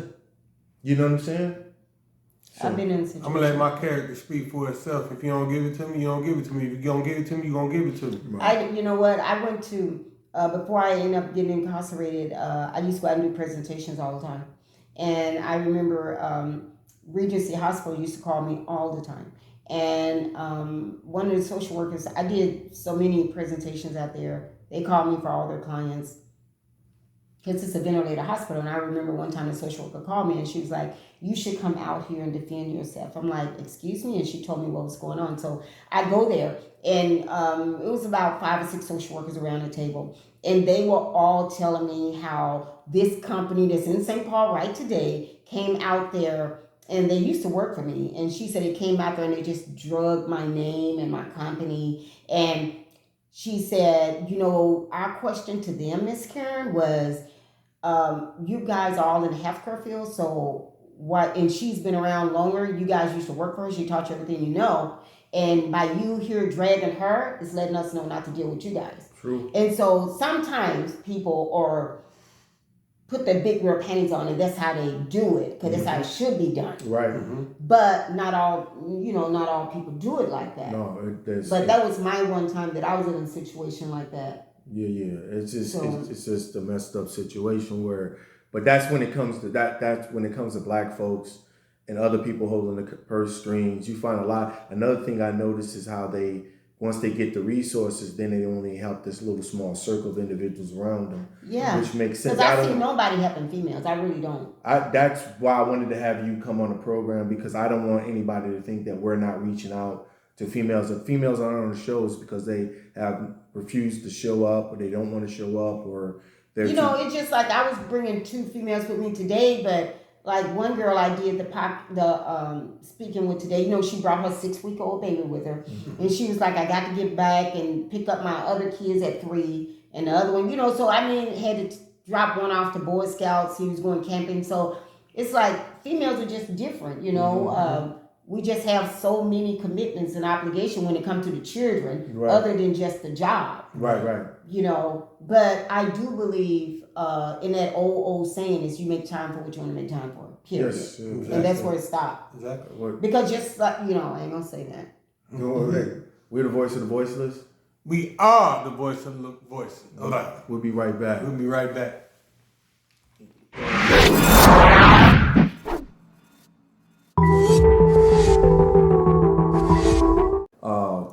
episode. Yeah, we're back. I got something to say. This is episode 7, part 2. We still got Mrs. B talking to us, and we are the voice of the voiceless. Exactly. So we're about to give her the platform because what I was interested in is I know I've been through it, and we talked a little bit about it, about just trying to reestablish our lives and dealing with these job situations, landlords, especially with you on the ISR. You know, you came off ISR like I did, and it seems like they're thirsty on the ISR, trying to put us on, put as many people on so they can send us back. That's how I feel.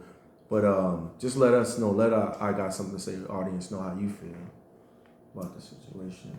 Oh, as far as the rental situation, when I first got out, I was told I needed to get something with my name on the lease, you know, which was extremely hard. And this is after CIP, right? You're coming out of CIP? I'm coming out of CIP from the prison, released on this program. And so when I got released, I didn't have anywhere to go. My daughter had talked to two of her friends that was married, and they agreed to let me stay with them. I couldn't go stay with my son because his wife was a part of like a codependent. Yeah. You know, so they say. And so, you know, so now you're it's like you can't go to family. Yeah. So she found a couple that was extremely nice, took me in. They gave me 30 days. And so I had to find in 30 days somebody to accept me. And so the lady I was actually staying with started GoFundMe. Within their circle. My daughter, you know, with my daughter and her friends, and they was all in a circle. They was all NYU graduates. And so shout out to NYU. Yes, NYU. Yeah, shout out and to so her daughter. they What's raised up? money. I ain't seen you yet, but it's all good. You come from you fell off a good tree. I know it's got to be beautiful. Yeah. And so they raised the money, and then we found a place. Went everywhere though. I know one landlord was like, apartment building was like, well, tell me exactly what did you do? Why did you do it? What was you thinking? I'm like, is this a part of the application process? What are you going to stay in Hennepin County? Is that your idea? Yeah, I'm staying in Hennepin County. Where was your crime in? What county was it? Anoka or? You know what? It's weird. It was in Hennepin County, but Ramsey County say because the building go through Ramsey County, they put my case in Ramsey.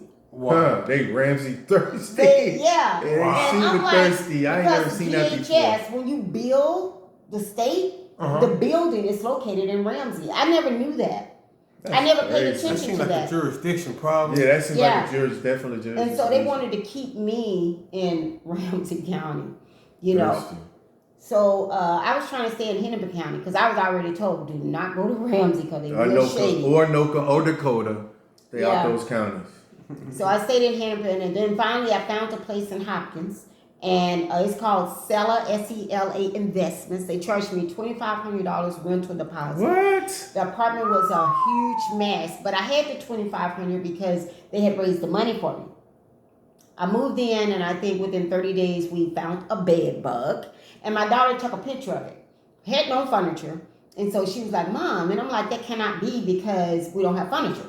So I was very naive to bed bugs, you know. I really thought you had to have a bed. I didn't know. And so my daughter had these pictures, and it was just, the place was a mess. And she was like, "Mom," I said, "Don't worry about it. I need something with my name. I clean it. I love cleaning. I don't mind." And that was part of ISR.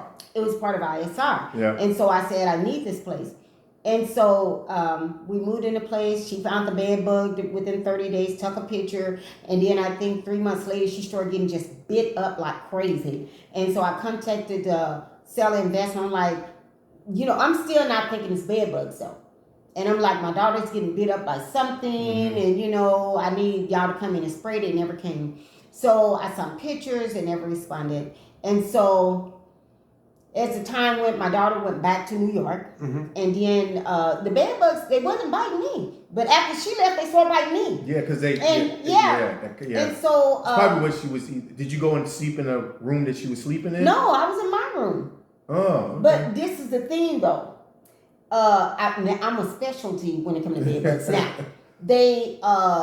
they can feel, they follow the breath, warm breath. They smell that breath, and that's what they go to. Okay. And so I was the only breath in the house. Okay. And so then it They came call it- to me. Yeah. Yeah. And so, and they only will bite you when you have to be sleeping because they can smell the blood or something. But the breath is what brings them to you. Oh, that's So crazy. They're really smart little creatures, I Yeah. tell you. And so, and they don't come out in the daytime. In the daytime, they go 3 feet away from their target. Oh. So Wow. when you spray, yes. So when you spray, you don't spray where you got bit. You spray around, And so, and then later on, I went to the doctor. I'm like, dang, I can't stop scratching. And my doctor kept saying, Mom is baby. I'm like, no. So I go to the doctor. I'm like, I'm allergic to something. They said, maybe let's figure out what medication. They took me off all my meds. We were trying to figure out what it was I was allergic to. How long is this? How long is this? A month? 2 months? Probably about 3 months before I realized what it was. Okay, But you have to now you're understand, the it was a doctor. year when it first started. Right.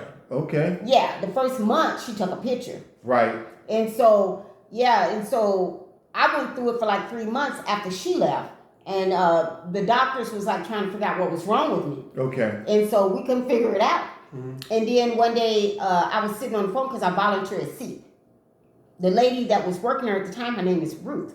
And she said that she used to work for bridging where you get furniture and stuff. And she said that they sent her to school to be a bed bug specialist. I'm like, is that such a thing? She was like, yeah.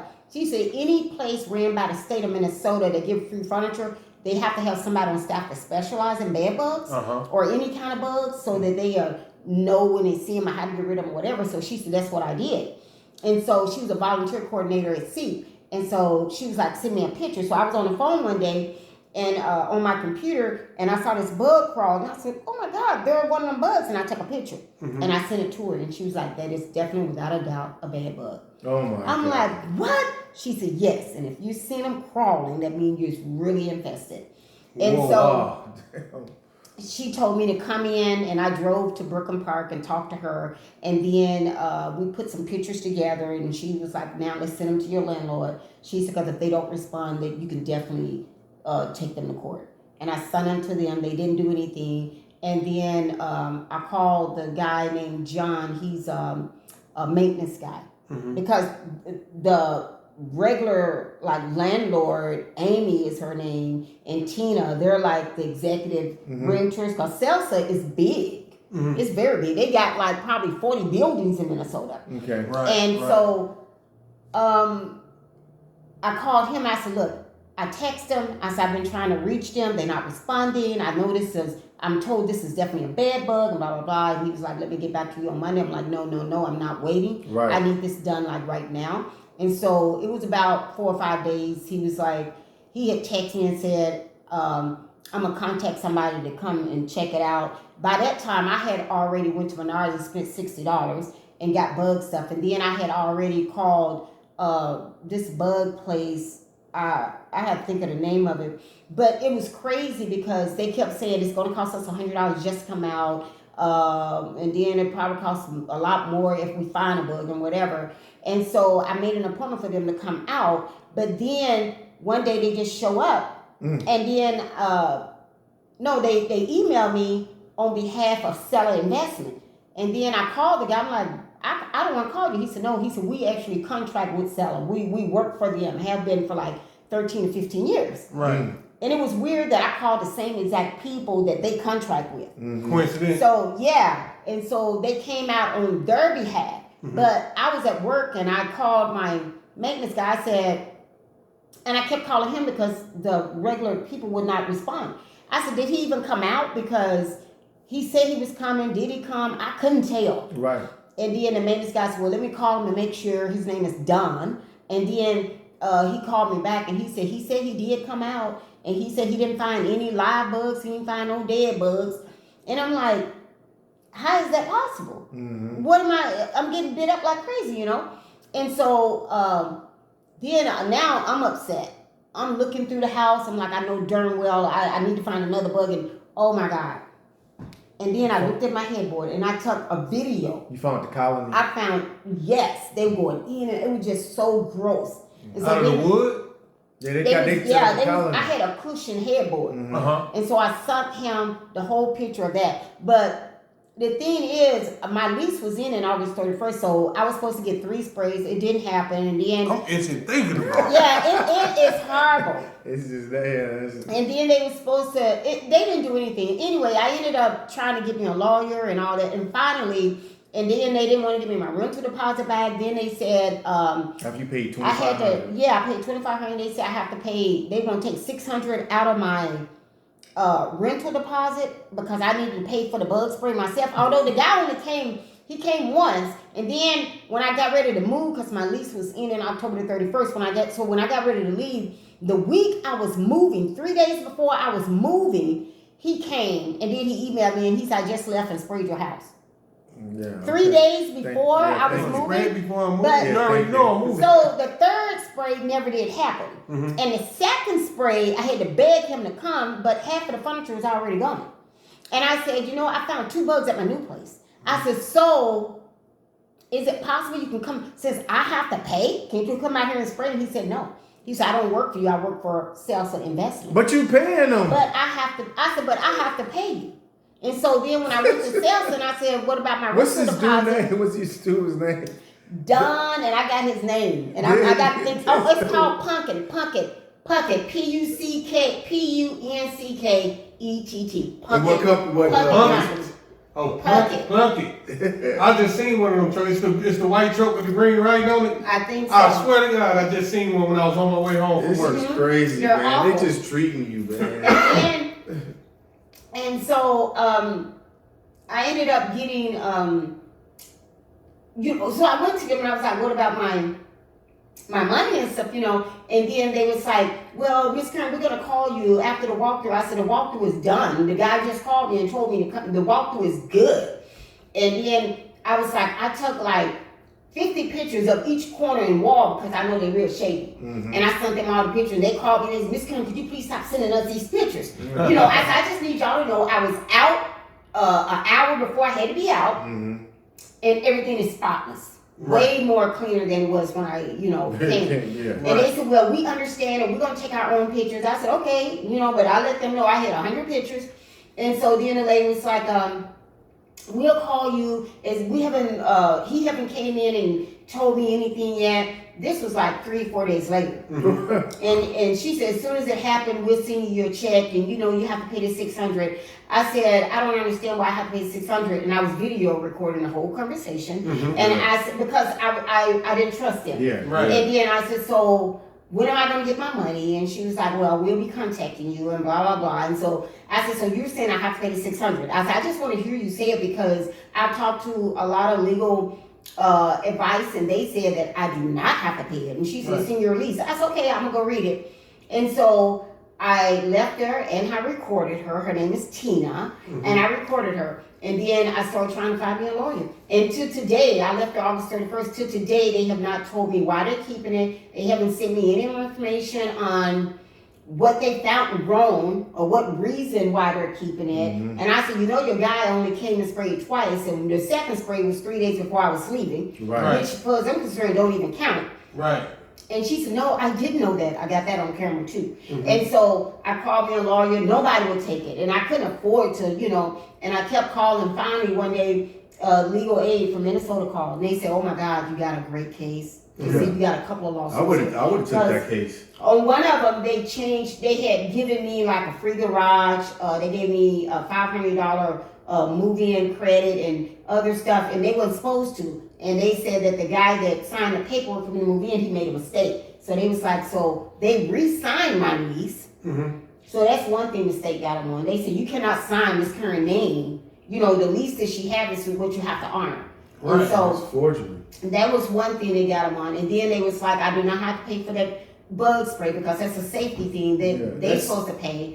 And that was one. And then they was like, and they sent them a letter. And they said, they sent me a copy of it. And they told them, they said, she was supposed to have her $2,500 back. You have to give it back, I think, 21 days after they move out. Right. And said, so since you haven't gave it back, now it's going to be additional $500. And if you don't respond within 30 days of receiving this, we're going to go for $10,000.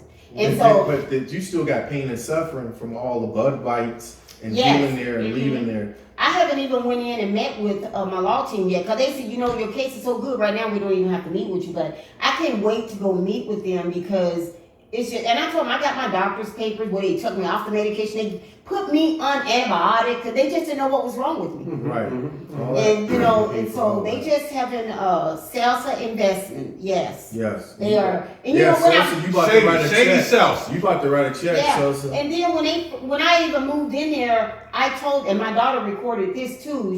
I was like, I know this unit is like not up to par. I said, but if I stay here for 1 year, will I be able to move to a better one of your units? Because when I Googled them, they had these great. That's the one I didn't see. And where was this one located at? This one's at Hopkins. Hopkins, Minnesota. Out in the suburbs? They got Hopkins. the slumlords out there in the suburbs? Yes.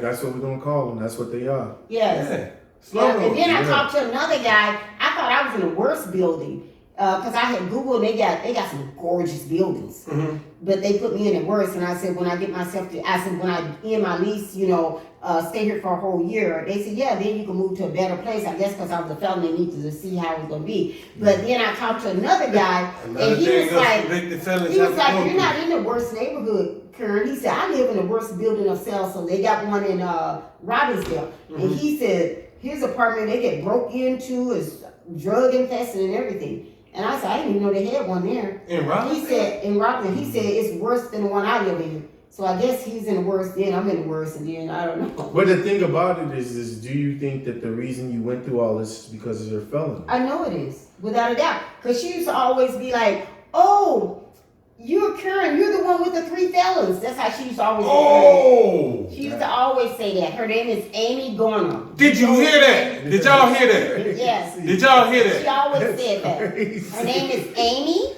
at Salsa Investment. And I think their office is located in St. Louis Park. I don't know how to get in. Oh, you're Barbara, the one with the 3 felonies. Yes. That's how you remember me, huh? Yeah. Yeah, I mean, you might as well say it. Serious? And I remember the black when girl. I went there, the maintenance guy told her, he said, Barbara have a daughter in NYU, and so do you, Amy. Your daughter's in NYU. So she could have said, oh, you're the one with the daughter with Like NYU, just like my daughter.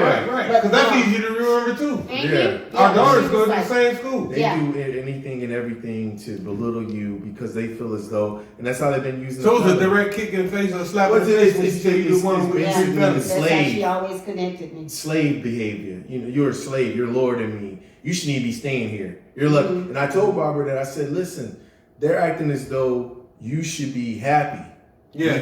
We gave you a place. You should every day you walk through, you should say, thank you, sir. Thank you, master. For giving I me know a she place. used to always say, well, you Yeah, that's a complaining, boss.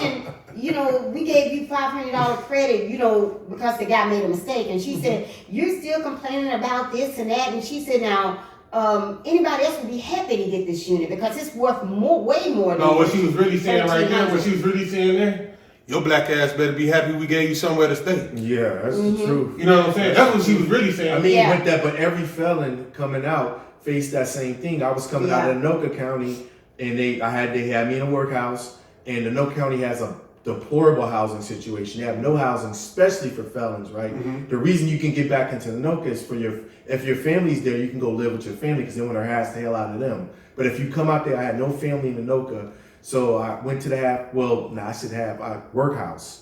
They put me in the workhouse, not a halfway house, the workhouse. Workhouse is where you go when you commit a crime. Right. When you serving time, they don't want to give you a number. That's where they had me. And the reason I went to it, my dumb ass thinking that my case manager told me about it. I'm thinking like I already served my time. They probably have like an honors dorm or a place where we can go and come. No, they had me with the same dudes that committed the crime. So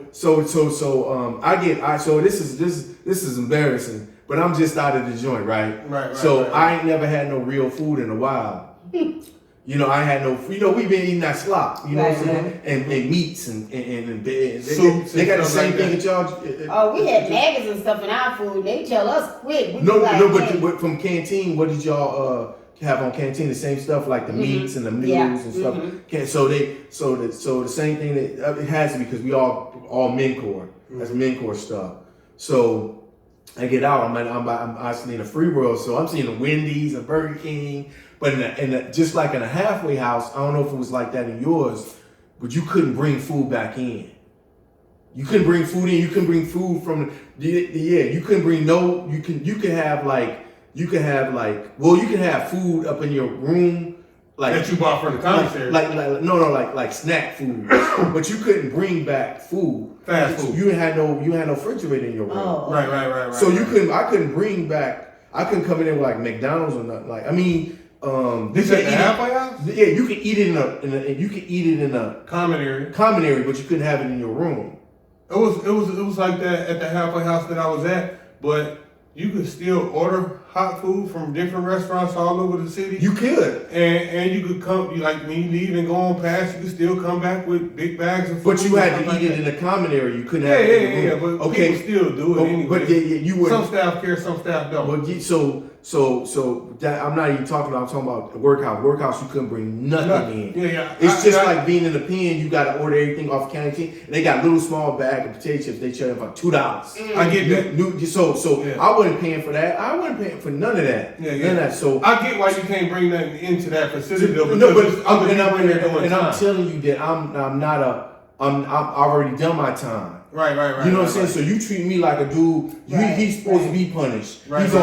You done got him on work really. He on some type of plane. He come in every weekend because he's a. That's why I'm Ron B in the middle, because I can understand your argument, but I understand their argument too. Their argument is if you bring that food in from the street, you got other people in there doing time. You might be trying to smuggle something in, or they might be paying you to smuggle something in. And I'm telling you, but I get that you shouldn't be treated like that, and you should be in a separate part of that. And I'm telling you right now that when I came back, I had forget what I had. I had some gyros or some stuff. Then we do the smuggling stuff from the cafeteria. Right. I still think I'm in the joint. I'm smuggling stuff into. You probably would have been settling with food. And that's another problem. Let me tell the story. Go ahead. I'm smuggling. You know how you smuggle. You know you smuggle. You put it right here. Dig it down in your thing. I come back in the thing. Because what you got that county stuff on them V-necks, the scrubs. You know how I got them stuff there that come in. They pat you down before you get up in there. Right. Dude, pat me down. What's this? I was like, I don't want to tell you what it is. It's like you got to tell me what this is that you got down there. And he's like, is there something wrong with you? What's going on? He's like, come in the office. I was like, yeah, I really don't want to tell you. I don't want to tell you what's going on. He's like, you got a bag down there? A bag? You know, a bag? Yeah, one of them classy bags. You got a classy bag? Classy bag. I was like, no, I got some motherfucking polar sauce. No, you like the hot links. He said, what? You got some polar sauces? He's like, give me the polar sauce. So he kicked me out the workhouse. I get kicked out the. How the hell I get kicked out the workhouse? So ISR. ISR. You gotta have housing. That's a reason for you to go back. Yeah, you in trouble now. I'm in trouble. So my PO come and talk to me. He's like, listen, man, you're getting kicked out the workhouse for you know you done fucked up. Smuggling them polar sauces. You done fucked up. So it was Friday. So he's like, by Monday, you need to find housing. There's no housing in Anoka. There's nothing. But I was fortunate that I had made a couple of moves. But he was like, there's no housing. But in the housing of Anoka, this is what I was getting to, is that when I was calling for housing in Anoka, they wanted to put me in a 2-bedroom room with another person. A room. Yeah. 2 beds. No TV. You could have no TV in your room. You had to watch TV in the common area. No TV. You had to see group. You had to sit in group 2 times a week. And you had to pay this mark $700. And then when I asked the dude about apartment, he told me like, oh, you had to be like, I asked him out amount of money for 1 bedroom. So what was the astronomical amount? It was. I'm just gonna come out a number like 1,700 for one. But it was and this is the term that they use, and they have no problem using it. Oh, it's a slumlord. Oh, yeah, we know he's a slumlord. He charges. He doesn't do any. He doesn't fix anything. So you know he's a slumlord. But you understand that you have me. I need housing, and if I don't have housing, you're gonna send me back. A price gouge is slumlord. a dude that ain't gonna fix nothing is gonna wiggle around it. And the fact of the matter is that I'm a felon. I better be happy that he's allowing me to stay in his housing. Because some of them be like, Yeah, sir. depending on what your crime is, they won't accept you. Like, I'm That's not true. gonna accept you. That is so true. I don't like what you've done. Thank you, Master, for allowing me to stay here. Thank you, Master. Thank you. I just want to thank you. That's how they play us, man. Yeah. I mean, it's So ridiculous. they took you here though. Yeah, But I came from the feds though, and like, and he came off. Didn't you expire? yeah, I expired. Like, okay, when I got done with the halfway house in March, I had no paper, no nothing, because like I did my little 8.5 years in Florida in a state prison. If I would have got out down there, they would have gave me some conditional release. But the feds came and picked me up from there, from the prison in Florida, and took me up here for to Wisconsin for 1.5 years. Then my last 5.5 months, I went to the federal halfway house over in Roseville, and it's something about the feds. But you also said you was able to save up money because of COVID. Yeah. Okay, because of COVID, while I was in the halfway house for those 5.5 months. You still get paid. Yeah, I was working the whole time. I started working like 2 weeks after I got there, so I worked for 5 months straight, and I saved over $10,000. So yeah, but Where could you imagine if he was on a the felony? reason why I was able to save it is because due to COVID, the federal government said no, we're not taking per diem. I mean, taking Right. Per cost, diem rate. I know what you're talking about. the cost to live there at Right. the halfway house out of our paychecks, the 25% or 30%, whatever. Where they was want you to take. working at to make $10,000 in 6 months? Well, I worked at this factory out there in Robbinsdale. No, not Robbinsdale, but Eden Prairie. I worked What out was there it for about paying? 3 months. I'm It was at the wrong place. It was like $16, $17 an hour. But you got to realize, I didn't have to pay for Oh, I see. anything. Yeah, I didn't no have to bill. pay. I'm 5.5 And you months getting in the rides back halfway and house. forth, so Yeah, I'm good. getting a ride. Only thing I had to Cigarettes? pay for was cigarettes. I order out food every now and then. I kept that to a minimum. And I had to buy all my clothes and shoes all over again. The biggest thing I spent, my biggest expenditure while I was in the halfway house, I bought a car while I was in the halfway house for $1,500. But I found $400 in the car. So I only paid Wow. He played the lottery that day. He played the Yeah. lottery. No, and lost the day. Yeah, no, it was a Don't blessing. lose your blessing. It was a blessing. It was a blessing that I got the $400 because I didn't actually find it. I took my car to the car wash. Shout out to Mr. Car Wash on East 7th Street. They got some honest people working there. Shout out to Mr. Car Wash down there because I took my car to the car wash and I did the little vacuum thing, let them vacuum it out and stuff like that because I had never had the car vacuumed out or anything.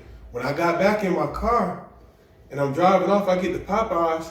It's a white envelope in the cup holder. I look down, I'm like, that ain't mine. I pick the envelope up, I open it. It's 450s and 1020s in there. Wow. I said, whoa. I thought that during the vacuum, They had dropped it. that somebody dropped their whole paycheck that he just cashed. So I called the car wash. I didn't have time to go back to the car wash because I got 5 minutes to be back at the halfway house. So I get back to the halfway house, I call the car wash. And I got the automated service at first, so I call back again. I finally get somebody to pick up the phone. I say, I just got my car washed there, and they vacuumed my car out. And I found something in my car that don't belong to me. The person whose it is, who might have lost it at your car wash, knows what it is. Here's my number, give me a call. Nobody never called me. So I went back to the car wash the next day, and I asked them, did anybody lose anything? Because I got it if they lost it. They know what it is. Nobody lost nothing. So my thinking is, they found it under the seat thinking I was trying to set them up, and they put it back. Or they were just being honest. Just being honest. But how do you use that much money in your car? I would have ripped the seats out that. Yeah. Until I found it. I had just bought the car though. I only had the car for, at this point. The person that I sold only had it the car left for it about there. 3 weeks. You know what I'm saying? Yeah. It could have been somebody that died or something, you know. Yeah, it could be. I They were never trying thought to about it. sell, Yeah, and somebody it the could have kids been. were trying to sell. Well, the guy that my brother and them bought it from, he had new cars. He was a rich old guy way out there by that's what I'm Shakopee talking somewhere. about, yeah. And it was his son or daughter car that had passed away, and the car had just been That's sitting. what I was It had just talking been about. sitting. Yeah. Yeah, So- you find money like that a lot of Yeah, times. Yeah.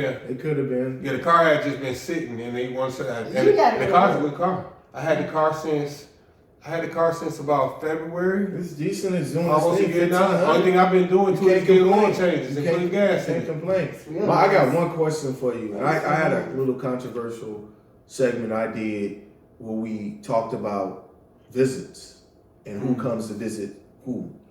And it's to my understanding that once you catch a case, family comes.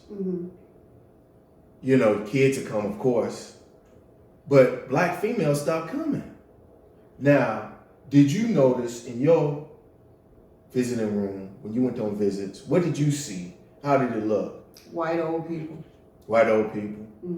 White old Coming to people. see their kids, great grandparents, you know. Now you have some black people come, but mostly the waiting room was white. But I will say too that for the first time being at Shakopee, we are a minority out there. It's not a lot of black females out there. It's just a handful, so we all know each other. Okay. I mean, I would say 70% of that prison is Native. It's Oh, so many. they- Oh so- yeah, so- and that's why they got so many programs out there for the Native. It's ridiculous. All kind of program. When they get released, they got hell of a stuff waiting on them. There are no black programs. It's not a lot of black people there. You know, we're just a handful. You know why that probably is though for the natives? The native community, they got money. As far as like from the reservation. yes. So their families on the outside have a lot more money to put Well, when into they- the when prison they and turn donate to 18, these programs and stuff like that. They told us when they turn 18, the reservation give them a brand new house. See what I'm saying? I mean, we got natives, most of the natives in there do not work because they're getting like $1,500-$1,600 a month. Some of them getting it a week. Just, that's their part of the money. And you talking about these children, these kids, these young elders, they're like 23, 24, and making more money than you made in 1 week than you were making when you was on the out. Yeah. You know, but, and I love my native people. I love them. But most of them in there, at least, if it's 70% of them in there native, at least 55 or 60% of them are in there are alcoholics or addicts because they don't know how to control all that money that they get. And that's why they're there, actually. I think a lot of it has to do with the genocide of this country, of how they came through and colonized these individuals. And, Oh, of course, it definitely and do. turned them into what they are now, you know. Well, I don't know about all that, Well, but I think the money, them not understanding how to invest their money or use that money, and the young people to get a hold to it. 18, you got a brand new house, and then you getting $1,000 a week. They don't know how to handle that, and they just want to party. I ain't got to work. I can do this because they get free college. They get. If they want to start a company, the reservations give them the money to do that startup company. They got. It's And they don't have that in the urban communities. No, Well, not at all. Black community, we got sold out. We sold ourselves. Well, I wouldn't even say that. It's just as we came into that possibility, the 15th Amendment that allowed us to move on to that. They whatever. Remember that It was too much pain 40 already endured. 40 at that point. acres in wheel. They took all that back. You know, we never. Every time we claim natives' land. The thing about the natives, we have a long history with the natives. Very long. Going back, a lot of us, if we trace our roots back, we might be Navajo or Cherokee. You know what I'm My saying? great grandmother's full-blooded Cherokee. And so we have a relationship with them. What they were able to do is come through and split that relationship. Because what I find in this state, most natives identify with white folks, right? They don't identify with us, you know. I told you what I seen in prison when I was in St. Cloud before they started the assigned seating. You had the blacks on one side of the chow hall and the whites on one side of the chow hall. All right, the Asian dudes and the Hispanic dudes sat on the same side of the chow hall as the black dudes. The native dudes sat on the same side of the chow hall as the white dudes. I never will understand that. To me, in my head, because the history of this country has been the white man came here and took everything from the natives. Yeah. Why y'all get to prison and sit over here with these dudes and sit with these people? Yeah, racist. You understand? I know we're supposed to be past that, But at the same not time, past it. it's segregated in the child hall, so obviously we're not past that. There's You never got the past black side and the white These side. are- these Why are- y'all choose to sit over These there? are racist. Most of these people, most of these places, most of these individuals are racist. Mm-hmm. What did it? Was it the same way where the natives? Is it assigned seating in Shakopee? No, it's not assigned seat. We used to be able to sit where we want to sit in the cafeteria, but now it's like when you walk in, you have to take the first seat. Yeah, that's You don't have to take the first assigned seat. seat. But it is very segregated. Usually the blacks with the blacks, the native is with the native. But I would say it's more native with the blacks there than with the whites. Okay. So the women have a different mindset mindset than the mindset. men. Yeah. Yeah. But it's racism still, and I love my native people. I truly do. Yeah, But I love it's like- everybody, yeah. man. I Yeah. love everybody. I'm just saying, it's I love like- everybody. But I don't know how many whites y'all have. Because we have like 7% native. It's maybe about 5% black, and then you have about 20% of white people there. And ours is different. We have more Really? blacks. Yeah, of men. Yeah, exactly. Well, certain prisons. So you go to Stillwater, it's going to be way more It blacks. depends Yeah. on where you go. Yeah, you go to Oak Park Heights, it might be similar. You go to Faribault, it's going to be more whites because it's a medium joint, right? So it's just just Yeah. varies to where you go. Where you go is So for the first time, I was happy to see there wasn't a lot of us in there. Okay. That's why when it comes Why to you black say that? women, Why you just because just I was just happy to see that.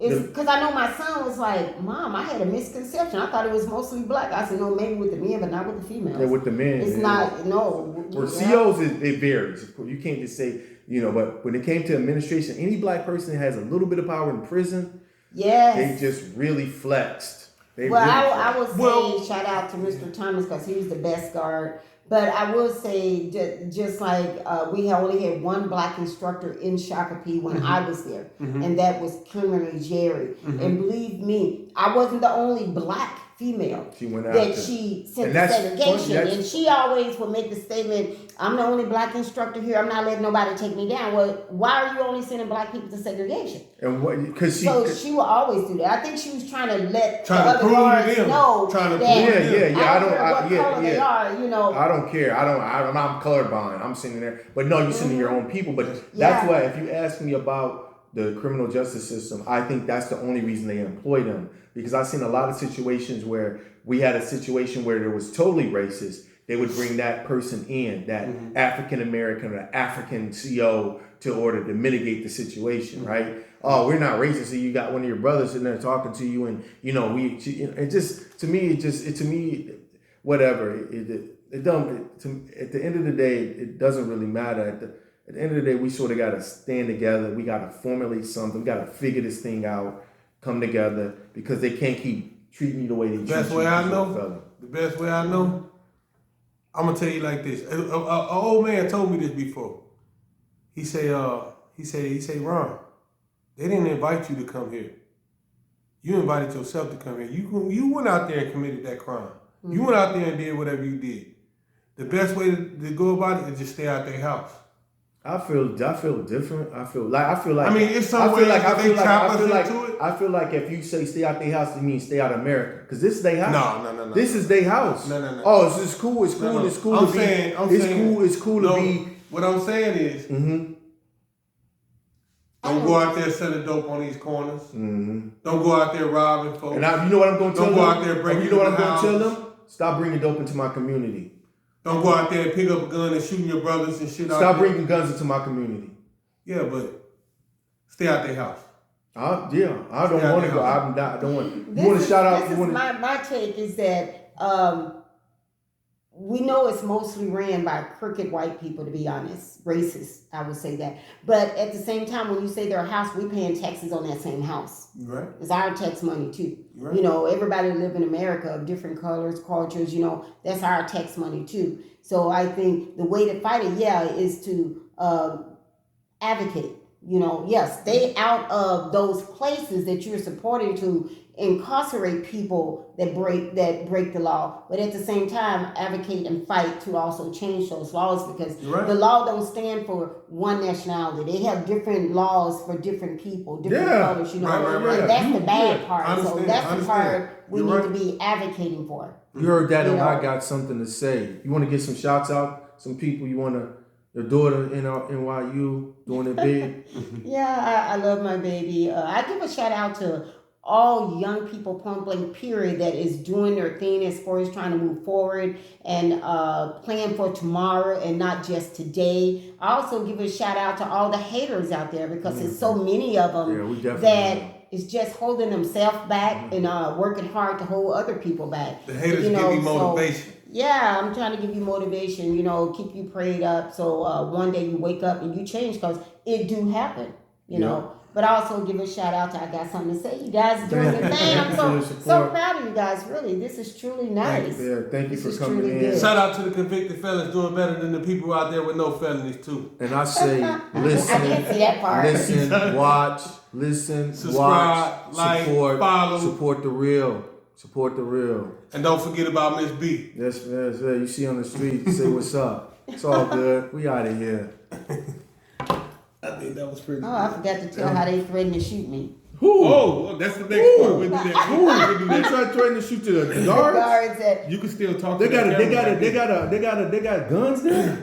well, I would say that, am I still on Yeah, here? you on camera. When they, when my daughter passed and I had to go visit my daughter, they called me into this gym and they was telling me that they said, well, we know that you have a lot of time left. So we're going to take you to see your daughter, but we're going to let you know that if you try to run or if your family try to bust you out, that we will shoot. They said we will shoot them, we will shoot you. Yeah. He said, I'm going to do everything I have to do to protect my guards. And I'm like, and I'm already like crying. Yeah, I'm like, What's the point of this making a happened. threat like that? Yeah, and I'm You're like, going through a traumatic experience. what? Yeah. And I asked him, what did you just say to me? Yeah. And I'm like, oh my God. And I was like, I don't even want to go. I mean, this is just crazy. Mm-hmm. And so I goes back to the unit. And then later on, he comes over. Not the lieutenant, another guard comes. And he said, that he was sitting in there too. And he said, Miss Karen, I just want to apologize. He said, he didn't mean it the way it sounded. He said, we have a strip and we have to read from that. He said, but I know you're not that type of person. I'm like, I'm here on a white collar crime. What are you? I never even held a gun. I'm talking about busting me out. I mean, I'm like, my family is not even like that. So that was devastating. It ain't what you say, it's how you say it. He could have said that without. Or he could have just gave it to me to read. I mean, I just think, don't assume anything about me just because I'm in your prison. Mm-hmm. They do that. And that's what they do. They do that automatically because. But what female have they had bust out of Shakopee where they had to find them and shoot them? Right. But they it just. don't make sense. They didn't have to do that. They're just telling you exactly. Like for me to say something to you, he's trying to intimidate you first and foremost. Yeah. But after that.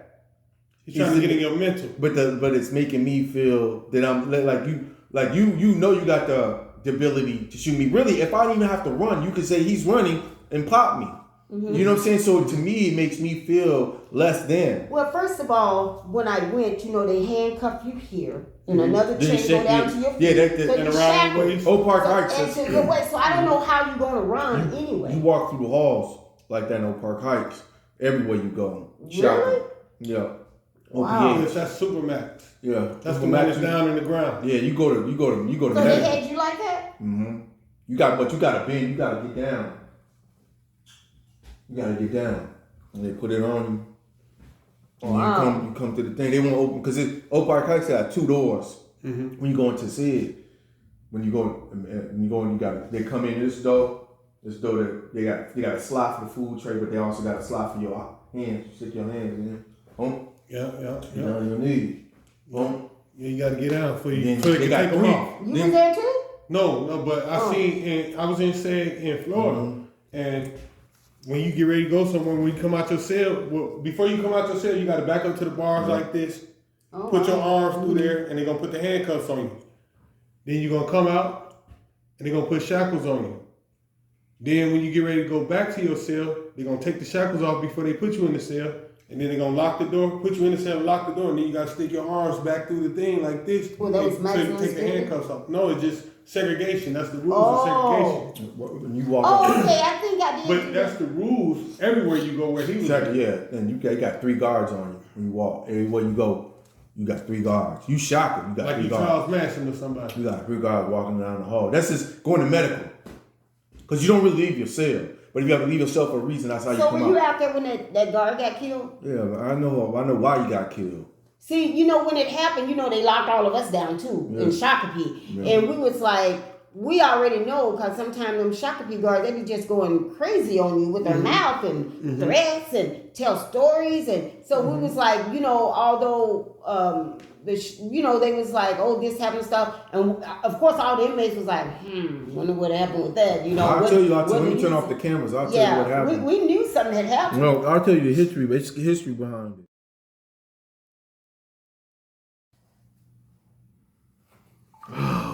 So take a break. We're gonna come back and just talk about let you finish up with your criminal conviction and just getting out in your ISR situation, and then go into just like you saying what we were talking about the houses, just how like we were just talking about how they want you to go live with these slumlords. They really don't care about housing, you know, and housing is it's difficult. And especially on ISR, like you were saying, you're so, and I'm using the word previously, and I was the same way. So we're scared because you don't know if they're going to send you back. You don't know what's going to go on. You know if they're going to call you and have you do a UA. It doesn't matter if I don't care if I'm clean or dirty. It's what he says that goes. Exactly. And that's always been the issue. Like I know I'm clean, but they get a messed up test or inconclusive test. That's enough for him to decide he want to lock me back up. Even inside, I know females was getting ready to go to CIP and they would get an inconclusive test. And they would send them to SAG, and I'm like, I know for a fact she don't do anything like that. That's all that stuff scares. And then they would do another test on you, but you have to have enough money in your account to pay for it. What? And how much it costs? I think it was like $12 or $15, but yeah, still that's a lot of money. Yeah, it's a lot of money in prison. We're gonna plug this when you're not making that much. And I want to plug and this. So some of the females had it, and some of them didn't. I'm like, that is but I'm just saying that I couldn't. I didn't qualify for that program because I had a crime against a person, and I know guys who were trying for that program, who were trying to work to get into that program, who were doing everything possible to get into that program. Yeah, I did everything to get in there. You know what I'm saying? Because it's just, you know, you get out, but you almost get out like you get. It's almost like you do 1/3 of your time or whatever. Yeah, but I started not to go because I was so pissed that I was only getting a year when I could have got 4 years out. And by the time they took me, it was by force. Paul Snell, he came into it, and he came to meet with me 3 or 4 times. Well, like you said, that's another thing. That's the benefit of being in that program, getting out early. Yeah. A year early for you to put me on ISR makes no sense to me. Yeah, and my son was like, I said, I don't even know if I want to do it. Yeah, it doesn't. And my son was like, Mom, you need to come home. Yeah. And I was like, they put you under duress. They make make decisions, make decisions that make no sense. Yeah, it don't make sense. Yeah, at the end of the day. And then too, I had 7 agents. Want some Doritos, Cool Ranch, or nacho cheese? Cool Ranch. Yeah, I had 7 agents, and I'm like, I just said, call the other females, how many agents do you have? Because they were like, oh, I got 3, I got 4. I'm like, well, why I got 7? You supposed to only get 3. They I rotate. had 7. You get rotate, but I thought when you said you had 7, I thought you meant you had 7. Like, you know, they went, you know, because I had 3, and when I came back out, I had the same 3, but I still had 3. It just changed instead of me having. No, I had 7 agents, and I was told I was. Jamendo.com. I got something to say. I got something to say. Something to say. Say it. I got something to say. I got something to say.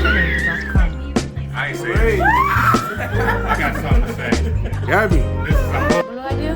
say I got something to say. I got something to say. Say it again. Say it. I got something to say. Yeah. The break. There goes Dana.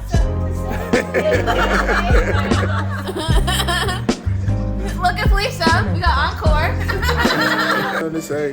I have something to say. Something to say. Say it again. Jamendo.com. I got something to say. I got something to say. I got something to say. I got something to say. Jamendo.com.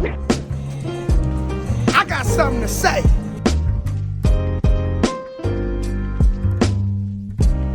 Go. I got something to say. Jamendo.com.